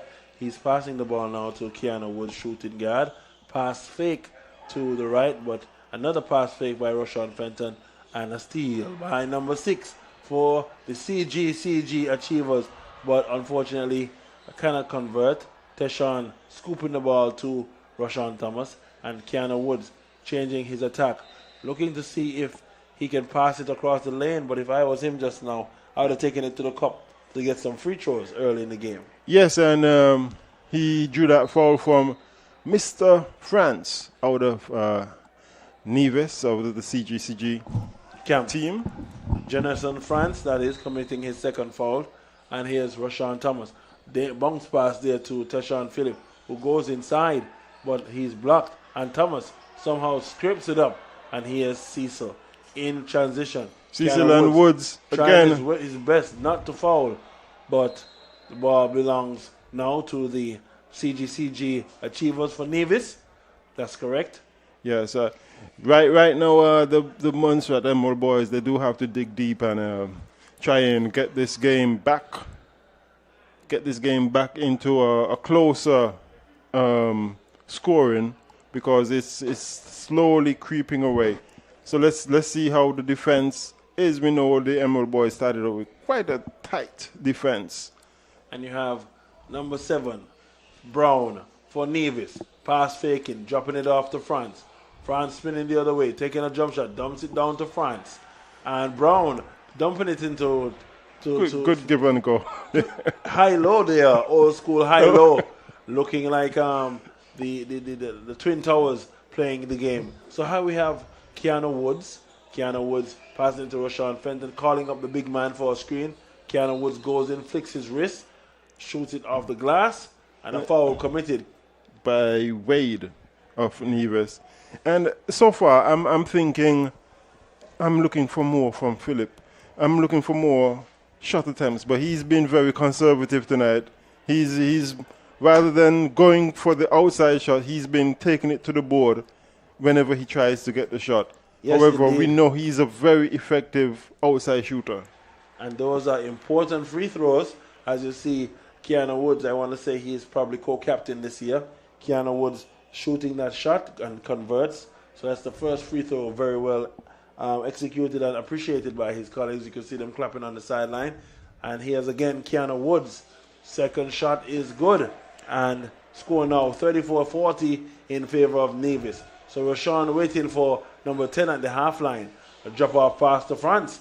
And France able to easily get the ball in. Keanu Woods spinning, getting the rebound, bringing the ball out of the half, getting it to the hands of Christom Yearwood, who now gets it to Tashawn Phillip, who's wide open, but somehow overshoots. And I do admire the playing style of Keanu Woods, who have matured quite a bit over the past few years. And you can see his attention, the way how he plays is more focused now than before. And he is in charge of the ball now, with Montserrat trailing by 8 points to Phillip, who goes to the middle, puts it up, bounces off the back of the rim. Rebound by 10. And Wade. number 10, Wade. Definitely Passes to Reyes. And Wade somehow still gets his rebound and puts it back. He's a workhorse. Yes, and he's now a very tall individual. He's probably about 5'10", 5'11". Yes, but the work ethic is there. And he's showing that what he doesn't have in height, he makes up with heart. So here's Tashawn Phillip passing the ball down to Rashawn Fenton. Back to Phillip, back to Fenton again. So they're going back and forth. Christom Yearwood going inside, deciding to kick it back to Tashawn one more time. A good decision there. Yes, very good. Christom Yearwood finding Tashawn at a comfortable position, and he's able to score 3 well-needed baskets. And Cecil out of play. Brown slaps the ball out of play. Here's Rushy, who's going to go. He's fouled. Foul called there by number 10. Yes, he's bumped. That was a hard bump to Fenton. Threw him off balance, but good pace by Fenton as he went to the board. Now he goes to the free throw line to attempt 2 shots and to even bring the score even more closer to Nevis, who would lead with 44 points, and the Emerald Ballers have 37 points. So a 7-point lead here for the Nevis team. They're talking it over, but Rashawn Fenton, hailing from the village of St. John's, I know his parents are very proud, looking at him and his aunt right here probably in the stadium to see how he's performing. Fenton family, a huge family in Montserrat, and he's here representing for the Emerald Ballers. First shot is good, Coach Beaumont, and he's getting comfortable on the court. He's a big threat for the Montserrat team, and he definitely has the ability to score under pressure. Yes, he's someone you cannot take your eyes off. You cannot blink with him. He will surprise you in as many ways as you can think about. Bounces off the back of the rim, and there has been a lane violation. Yes, it looks like lane violation. So about 6 minutes, 18 seconds left in the third quarter of the final game for the third night between the Montserrat Emerald Ballers and the CG Achievers of Nevis. So ball chased down by number 1, who is Cecil for Nevis. Scoop pass down to Brown, number 7, a big man, and he gets on the glass 38-46 in favor of Nevis. Keanu Woods, co-captain, brings it over the half for the Montserrat Ballers, and he looks to see who his open teammate is. A strip by 10, and there's no foul. Number 10. Wade goes straight to the board and makes that layup. It's time for some regrouping on behalf of the Emerald Ballers. We have Philip with the ball coming down. Screen set up by Thomas. Passes to Fenton at the top of the key. Tries to drive. Gets back the ball. Philip takes it from the 3-point line. And he bits of an overshoot. Got number 4 passing to Cecil Reyes from Nevis CG Achievers. Back to number 4, who makes the shot. And number 4 is Felix Reyes. Lead extended here now. The Nevis team pulling away the 12-point lead. And here's Rashawn Thomas trying his best to get in the scorebook. But it's 5 minutes remaining in the third. And the coach for the Montserrat team is looking to see what's going on. I think he should call a timeout. Yes, I think he would need to regroup the guys. However, number 6, though, is about to take the line, and I think he heard you because he's called a timeout. A timeout call here for the Emerald Ballers, and the score now 38 for Montserrat and 50 for the Nevis team, CG Achievers. Yes, in this quarter, Montserrat is struggling to get the points that they're trying to get. They've made the attempts, however, they've been very unlucky. And I guess rejigging the strategy is what's on the coach's agenda right now, trying to figure out how we're going to convert the attempts into points. And maybe you can tell me, how is young Bazzi doing? I haven't seen him on court. He seems to have a slight injury. I'm not sure what's the extent or how serious it is, but I do see him having a knee wrap below his knee. I won't speak too much about the injury, but I know he would be a good addition. A very effective, yes. Very good addition to this game, because what we're missing at this part time is somebody to contest with those big men from Nevis who are down there pretty much enforcing their will. Yes, we're struggling to get the second point attempts. We make that attempt, but we hardly get those rebounds to make a second chance. Absolutely, Coach Daly. So we see the expiration of the timeout. The ball now awarded to the gentleman at the free throw line, number 6. I think according to our notes, number 6 will be Doe. So Doe misses his first free throw. He's the energy man for the Nevis team, has very good athleticism, and seems to be coordinated and a leader on his team, as the rest of the team seems to follow his defensive intensity. So several things happening with the Nevis team. As you look at the Montserrat team, they're looking to see how they're going to box out this shot and the shooter and see how they can collect their rebound. So shot converted there by Doe. And here is Nisai Popo checking in the game. Yes, passing to Weeks, who brings the ball up. Weeks drops it off to Keanu Woods, jab steps to the baseline, swings it back to Rashawn Fenton at the top of the key. Top of the 3-point line, that is. He dribbles and holds his dribble, passes it out to Nisai Popo. Nisai Popa gets it down to Keanu Woods, who's shooting. Rebound by number 1, Cecil, and number 6, Doe, going in transition. Hard to the board. Bit of an overlap, and he Doe was out of bounds. Jumping outside and jumping inside, and then the referee decided enough is enough. None of that. No more of that behavior. So here's Jazik Weeks dribbling the ball over the half, trying to find an open player. He gets it to Rashawn Fenton. Ladies and gentlemen, here is Keanu Woods at the top of the key. Passing it to Jazik Weeks, but a bit of an overthrow to Weeks. However, Nevis is ready, and Cecil is looking to cut someone off guard. Drives down, passes to Doe, who stuns a 3-point, misses. Wade rebounds, back to Cecil, and back to Wade, who goes for the 3. Misses, and rebound by Woods. Woods is also getting the ball now to Jazik Weeks, who is not able to convert that layup conversion. But here is Cecil getting it down to 6, Mr. Doe, and Doe converts the play. Yes, getting back on defense is very important, and we've been struggling to get back and to stop that ball. However, we have Weeks at the top of the key being challenged by number 10 Wade. Passes to Fenton, down to Yearwood, inside to Popo. Attempts a shot, gets it blocked, and Wade now advances to Doe, spins around, back to Wade, up to number 4. That's Reyes, Felix Reyes, back to Cecil Reyes, who tries the 3, misses. Brown, is that Brown number 7? That's correct. Number 7 is Brown. He gets the rebound, and number 10 finds the basket. Score now 56-38 in favor of Nevis. The Montserrat team body language starting to change. And here's Jazik Weeks trying to find a penetration. And no foul. The big man Brown made some contact there, but no foul, it looks like. So I see substitutions coming in here now. Keanu Woods checking out, Krista Yearwood checking in. And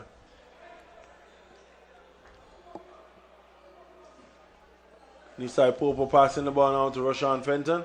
He gets it back to Jazik Weeks. Jazik skippy passing across the court to Teshawn Phillip. Here's Krista Yearwood. And Krista somehow not able to finish the basket, but does get the rebound and the putback. And therefore, he's fouled on an attempt, and he will do what he can produce at the free throw line. Krista has done very well thus far for the tournament at the free throw line. We look forward to seeing the rest of the production. And Brown, after collecting his 3rd foul, goes to the sideline in exchange for Hodge. Yes, so pretty big center for Nevis. So Brown now having 7 3 fouls, and Hodge checking in here as the remainder. Good shot by Yearwood. Absolutely. However, Montserrat being down by 16 is a bit of a uphill climb. However, there's nothing, playing in your home court, you sometimes do get that burst of energy to... There's nothing you can do when you're playing in your home court. Yeah, you've got that support. However, we got Reyes coming down with the ball, eyeing up how to advance, and Yearwood steals it. Fenton grabs it, and Teshawn Phillip. Get into Jazik Weeks. Good give and go. Phillip in the middle, draws the foul. Bonus situation coming up for Montserrat. And this is a great advantage. Way to you've got 2 minutes 22 left, and you're in the bonus. So Phillip, smart move, take it to the center. Get the foul. Yeah. Shoot your balls. And guarantee that you score all your free throws going forward, and you should be in good shape. So they're talking it over now. I see the substitutions made by the Nevis CG Achievers group, and Teshawn Phillip shoots a free throw, hits the backhand, a little bit stiff, needs to bend his knees, and he'll try it one more time. Yes, usually a very good free throw and 3-point shooter. Makes the second one. Montserrat 41, Nevis 56, 15-point game. Reyes advances the ball for Nevis. At the top of the key, passes to Wade, who drives to the middle, pulls it up, and has the ball tapped off his leg, and Montserrat now in possession. Another chance to bring the score a bit closer down, where Nevis is refreshing some of these guys and putting in some fresh legs to continue the lineup. We've got Weeks advancing for Montserrat, passing to Jazik Weeks, getting into Teshawn Phillip. They're having a three-man weave situation happen. Rashawn Fenton, pass fake. Now the ball is with Christom Yearwood. The Nevis team is packing it in. It's a 3-2. And here's Teshawn Phillip looking for a gap. Rashawn Fenton dials up a 3. And 11 somehow can't hold the ball. And here's 3 in transition. He's taking a 1-2. And Tejan Bazi, emphatic block. But he has backup number 8 checking in for the first time. And yes. I was asking where he was. He was on the bench. They didn't play him. So here's Jazik Weeks getting into Teshawn Phillip. Jazik spinning the ball to Rushy. These shots are wide open shots. And here's number 1, Cecil, trying to find an open player. Here's 4. And a big block there by Rashawn Fenton. All ball. So looks signs of life. That could be a motivator. Let's see if the guys respond to it. And that'll be the question going forward. What have you done to prove? Yes, they've put a foul on Fenton for that one. So number 24, Osborne, is on the line, taking 2 shots, misses the first one. And he sits on the line waiting for the ball once again. Official Cranston Bufang signals 1 more shot.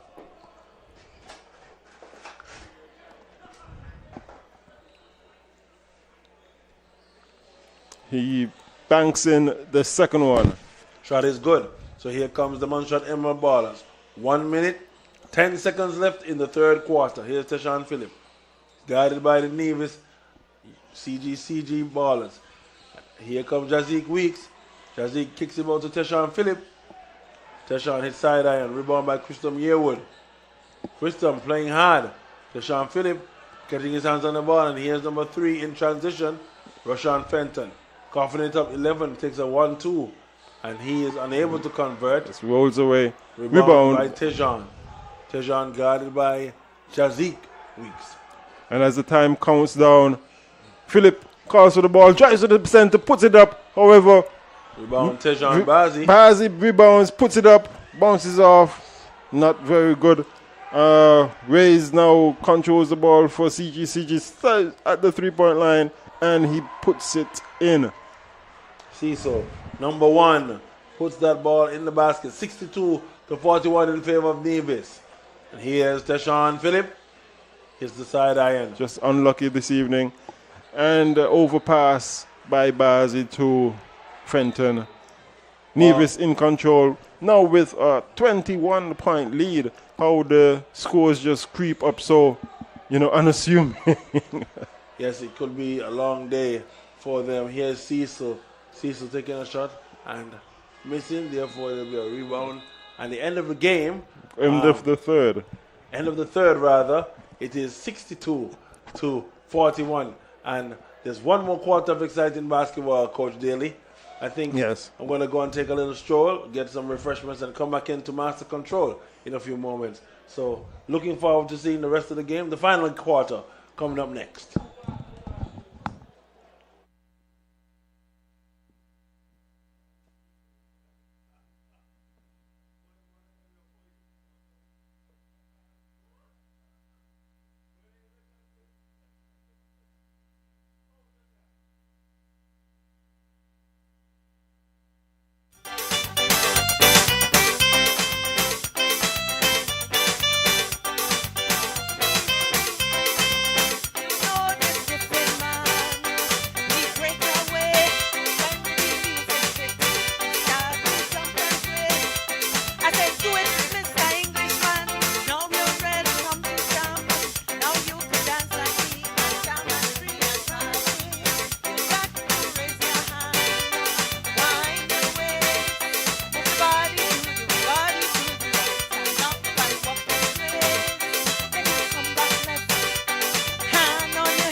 Bring that beat back. Oh yeah.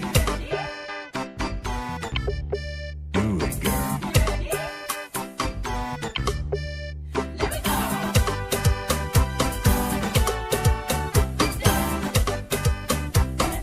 Do it, girl.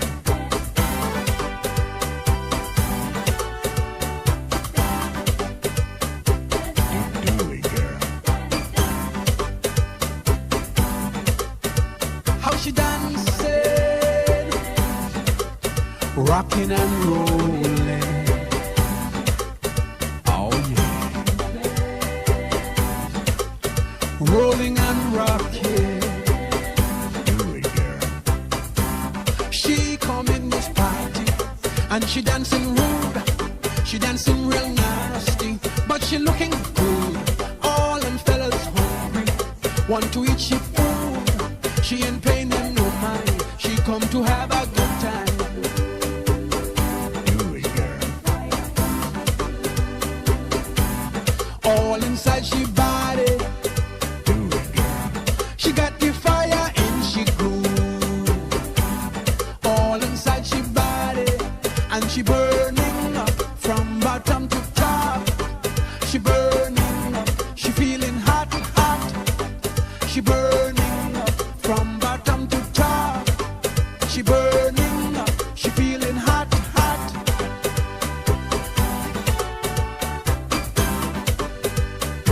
You should see how she rocking and rolling. Oh yeah. Rocking and rolling. Do it, girl. She don't need no partner, no, not tonight. All eyes are on her, she's in the spotlight.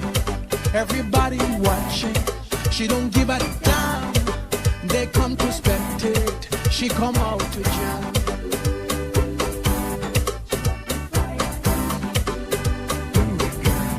All inside she body, Oh yeah. she got the fire in she groove. All inside she body, and she burning up from bottom to top. She burning up, she feeling hot, hot. She burning up from bottom to top. She burning up, she feeling hot, hot. She got the fire in she white. Oh yeah. Yes, she's a bad mama jammer, just as fine as she can be. She's a bad mama jammer, just as fine as she can be. How she looking? Oh yeah. How she dancing? Tell them, tell them. Rocking and rolling. Oh yeah. Rolling and rocking. Do it, girl. Big pandemonium. Everybody choking. Cause she's really hot. Man, she's really smoking. Everything about her was a perfect 10 times 10 times 10 times 10 and 10 again. Oh yeah. All inside she body. She got the fire in she groove. All inside she body, and she burning up from bottom to top. She burning up, she feeling hot, hot. She burning up from bottom to top. She burning up, she feeling hot, hot. She's a bad mama jammer, just as fine as she can be. She's a bad mama jammer, and she's driving me crazy. They say where there's smoke, there has to be a fire. And if you see a fire, there must be a fire starter. And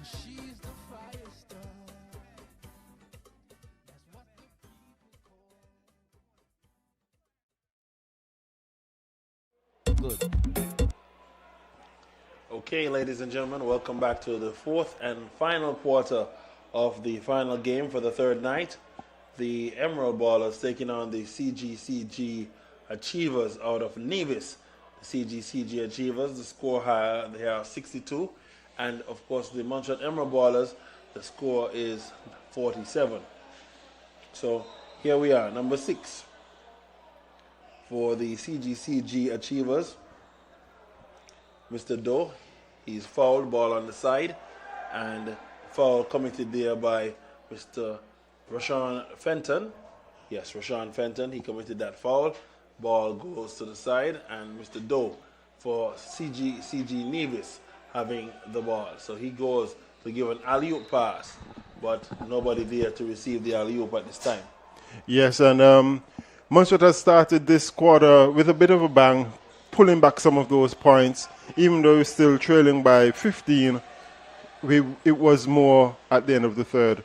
Let's see what Fenton Philip does. Pass it back to Weeks, back to Philip, drives to the middle, gives it to Bazi. Big man in the middle, goes up. Rebound by 3.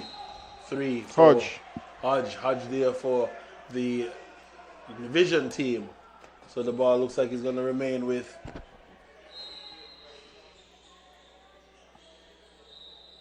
substitutions here with 7 minutes and 9 seconds left in the game in regular time.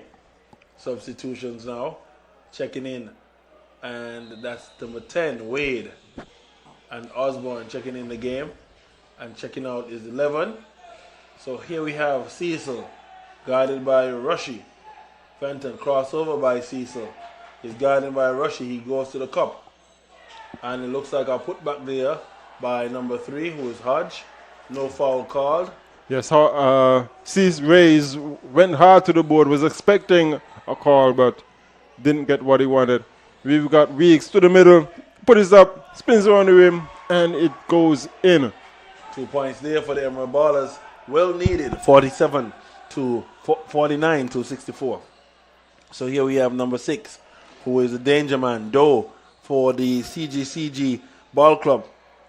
Guarded by Russian Fenton. He's going left. He decides to go continuous. He dribbles out and looks to pass now. Passes the ball, but Krista Moraine gets the ball, and he's driving to the cup. Rebound there by Jazik Weeks. Jazik launching that ball down the court to Kristen, and the ball seems to have gone out of bounds. Bit of an overshot. Even though Kristen caught it, he still slipped out of his hand and went outside. What we have here is a lead of 15 points to claw back in 6 minutes. Nevis advances the ball with Mr. Wade, number 10, with the control, guarded by Philip, now by Fenton, beats past Fenton, and runs into Bazi in a bit of a hard block. Foul there by Bazi. Yeah. With 5 minutes and 55 seconds remaining, he's lucky. That's number 11 for the Montserrat team. Now, he's the player that I saw a foul on earlier, but there was no foul, so he clearly has 1 foul at this point. Yes, very, very, very hard defensive play there. Timeout is being, or is it a substitution? We've got Skerritt coming for Fenton.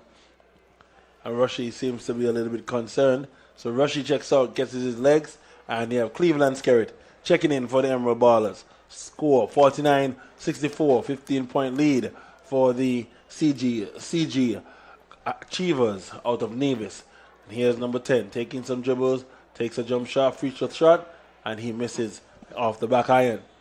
Yes, we've seen a lot of points being given away or not being had from the free throw line. And it's a constant year-to-year issue. And sometimes it's the pressure, sometimes it's just fatigue. It's fatigue. Down at this time, I definitely can understand the fatigue of the third night. So here you have Teshawn Phillip, easy, bringing the ball over the court. He's not too stressed. Keisha and Jazik Weeks asking for the screen, and Teshawn, instead of shooting that shot, he decides to go inside and pass there by 3. Hodge for the Division team, and yes, Cecil again scoring. Yes, Bringing the score to 67-49. Yes, and the Nevis guys, they are running a bit harder. Now we have Philip launching at the 3-point, bouncing Absolutely. off. Tejan Rebound. getting his rebound. He too launching at a 3, shooting threes. And Yes. Montserrat needs to start doing what they can do as it relates to the 3. So I see them responding. And big shot there. And trap there by the guards. Here's number 10 trying to overshot. They overshot that shot. Good but number put back 7. by Brown. Brown for Nevis getting that rebound and putting it back in the glass. Here's Jazik Weeks bringing the ball over the half. And he's guided by number 10, who is Wade. And here's Jazik getting it down to Teshawn Phillip. Teshawn skipping it back to Cleveland Skerritt, who's going to drive, kicks it back, bounce pass down to Krista Moraine. Bit too low. And we've got Doe driving in. Is he going to put it in? Yes, he lays it up. Skerritt now inbounds to Philip. Is Philip going to start taking those threes that we know he can comfortably do? He goes from the free throw line. Cecil Reyes pulls that rebound. And Reyes is on attack. Passes to Wade, who goes for the 3 and puts it in. Takes the score, 74-52. Lead creeped back a bit out of range with 4 minutes left back. 22 points lead by the CG guys. And Yes. mishandled by... Timeout. It looks like a timeout called. A Yeah. timeout called at about 3 minutes, 55 seconds left, Coach Daly. And score 74 to the Nevis Club and 52 to the Emerald Ballers. Lots of basketball still left. Yes. 20 minutes, a lot of time to play. What's interesting about this tournament is you gotta react fast because the time goes very quickly, so you gotta react fast. And I think Montserrat leaving this match would go out and they would say, yeah, we do have some work to do. We've got 2 more nights of games. Tomorrow would be another round of games, and Saturday hopefully would be the finals. Yes. So it's going to be a tournament style where number 4 team will play number 1, number 3 will play number 2. And I don't think it'll be a series. It might be a knockout. So once you win, you advance to the next round, the championship round. So here we are. So far, how has Nevis performed? Have they their first 2 or 3 games? They've played 2 games thus far. They've lost the first 2 games. Now they're going to try to see if they can get a okay. So they're trying to get on the winning column. Yeah. And so you have Keanu Woods looking at the 3-pointer like he can hit it. And he made it. You see the attitude change starting to come into the game. And here's number 10. He's not guarded. Bounces off. 10 chases down the rebound. And here's the big man. A rebound by Keanu Woods. It's the Emerald Ballers in possession as they advance the ball. Yes, Jazik Weeks has the ball, bringing it over the half. 3 minutes, 20 seconds left. Keanu Woods not hesitating. Shooting a ball, number 8 for Nevis. Gets the ball to Cecil, number 1 for the Nevis team. CG, yeah. CG has the ball in control. He's guided by Rashawn Fenton. 10, now is Wade, guided by Rashawn, and that's another 3-pointer. Another 3-pointer. Score now 77-55. So here's Jazik Weeks. Gets it to Keanu Woods, who should be fearless. And here's Rashawn Fenton. It's the back iron Tejan Bazi. Unable to convert. Gets the offensive rebound, but sticks it right there and can't convert. Again, another drive there by the Nevis CG contingent out of Nevis. And here we now have Rashawn Fenton gets it to Keanu Woods. Down to Jazik Weeks. Turnover once again. Ball seems to be coughing up. Hodge goes hard to the middle, and Nisai Popo decides to take a bite of the crime and hit him a block. So score now 79 for the Nevis CG Achievers and 55 for the Montserrat Emerald Ballers. Yes, it's been a very exciting game. A lot of talent on both teams. You see, Nevis pretty much they're in a comfortable lead going into the final 2 minutes and 16 seconds. However, it's a good lesson for the Montserrat team as they go forward in this tournament. We've got Hodge making the first one, missing the second. Weeks coming down. What is his plan? Fenton at the 3-point line goes up, misses, and now the ball goes to number 11 for Nevis, who drives hard and overshoots, grabs his rebound, shoots again, misses, and this is going to be a jump ball opportunity. Again, because I don't understand the defensive intent when a player can make such moves like that. So I see substitutions coming. Philip comes in for Rushy Fenton, yes, and that's a sub there to get some fresh legs in the game. And he comes from the village of Alveston. So here we have Brown getting it back to Kish Philip. Kish Philip dribbles and turns over the ball. Here's number 1, Cecil. Easy and smooth 2-point conversion for Nevis. Score now 80-55. So here's Brown.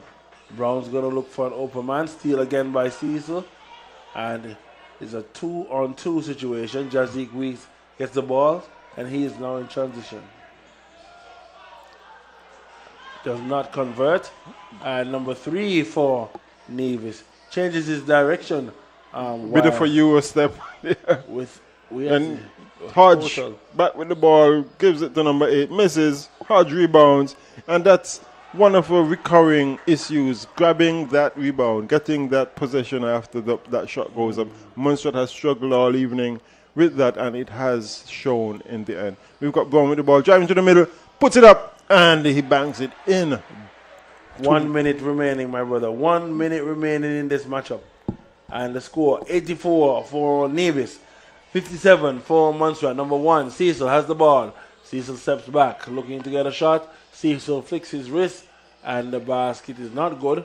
But we have shot attempts again and again, but to no avail, they do not convert them. Yes, and there's a foul call on, is it number 1? No, that's number 12. Yeah. Foul on number 12, first foul. And tomorrow promises to be another interesting lineup with some matchups there. We'll share that at the end of the broadcast. So here's 11 for Nevis. He's taking a shot. His name is Jones. He does not convert the first shot. Gets an opportunity to shoot one more from the free throw line. So second free throw coming up as the official sends the ball to 11. 2-3 dribbles and a jump shot. Misses again. And grabs that rebound. By Popo. Nisai Popo meeting him at the top of the calendar or top of the apex of the jump and able to block that shot. Yeah. 43 seconds left. Coach Daly is getting tighter and tighter at this time. Yes, the time is quickly running down. It's been a wonderful evening of basketball. If you're free tomorrow in the day or in the evening, do come down and support the guys playing. Some more exciting games. All the games have been very competitive as number 11 converts one free throw to a point. Let's see what he does on the second one. 2-3 dribbles, 4 dribbles, takes a shot, free throw shot, and the shot is good. Score now 86-57. 40 seconds left in the ball game. Ball with Jazik Weeks down to Kish Philip. Kish Philip trying to dribble penetrate at this time. Loses the ball. And the Nevis, CG ballers are very comfortable with them. But here is Jazik Weeks who gets the ball to Philip and a little bit hard. Can't convert. That's Brown. Yes, Brown for Montserrat playing defense on Cecil. And Cecil keeping him on the string. And the next one, seen driving on the baseline. It's Wade on the base and foul called. Yes, he was being pressured there, went out of bounds and foul call. So Wade goes to the free throw line. Looks like he's going to try to score a free throw or two. It's going to be 2 attempts, as it is the bonus situation, it looks like, it appears. That's correct. And number 10 takes some dribbles, lines up his foot, tries to see if he can convert this opportunity to score some points, put his team in a safer position. First one seems to be good. yes, that's Mr. Wade on the free throw line. Advancing the points to 87 for the CG Achievers against 57 for the Emerald Ballers. Score goes up to 88. 6 seconds on the clock. And I think we can say this is a wrap. It is, as the end of the regulation comes about. And the score at the end of the time, 80 for the Nevis CG Ballers and 57 for the local boys, the Emerald team, Emerald Boys. So that's it for the night. We hope you come down here tomorrow to witness some more of our basketball action, and we'll share those links with you. Remember, you can watch all the online action with GIU, Government of Montserrat, and a special good night to Mr. Philip Braid and the crew for bringing this live broadcast for you this evening. So we say tomorrow, see you tomorrow, and we look forward to some more basketball action going forward. Good night. Good night.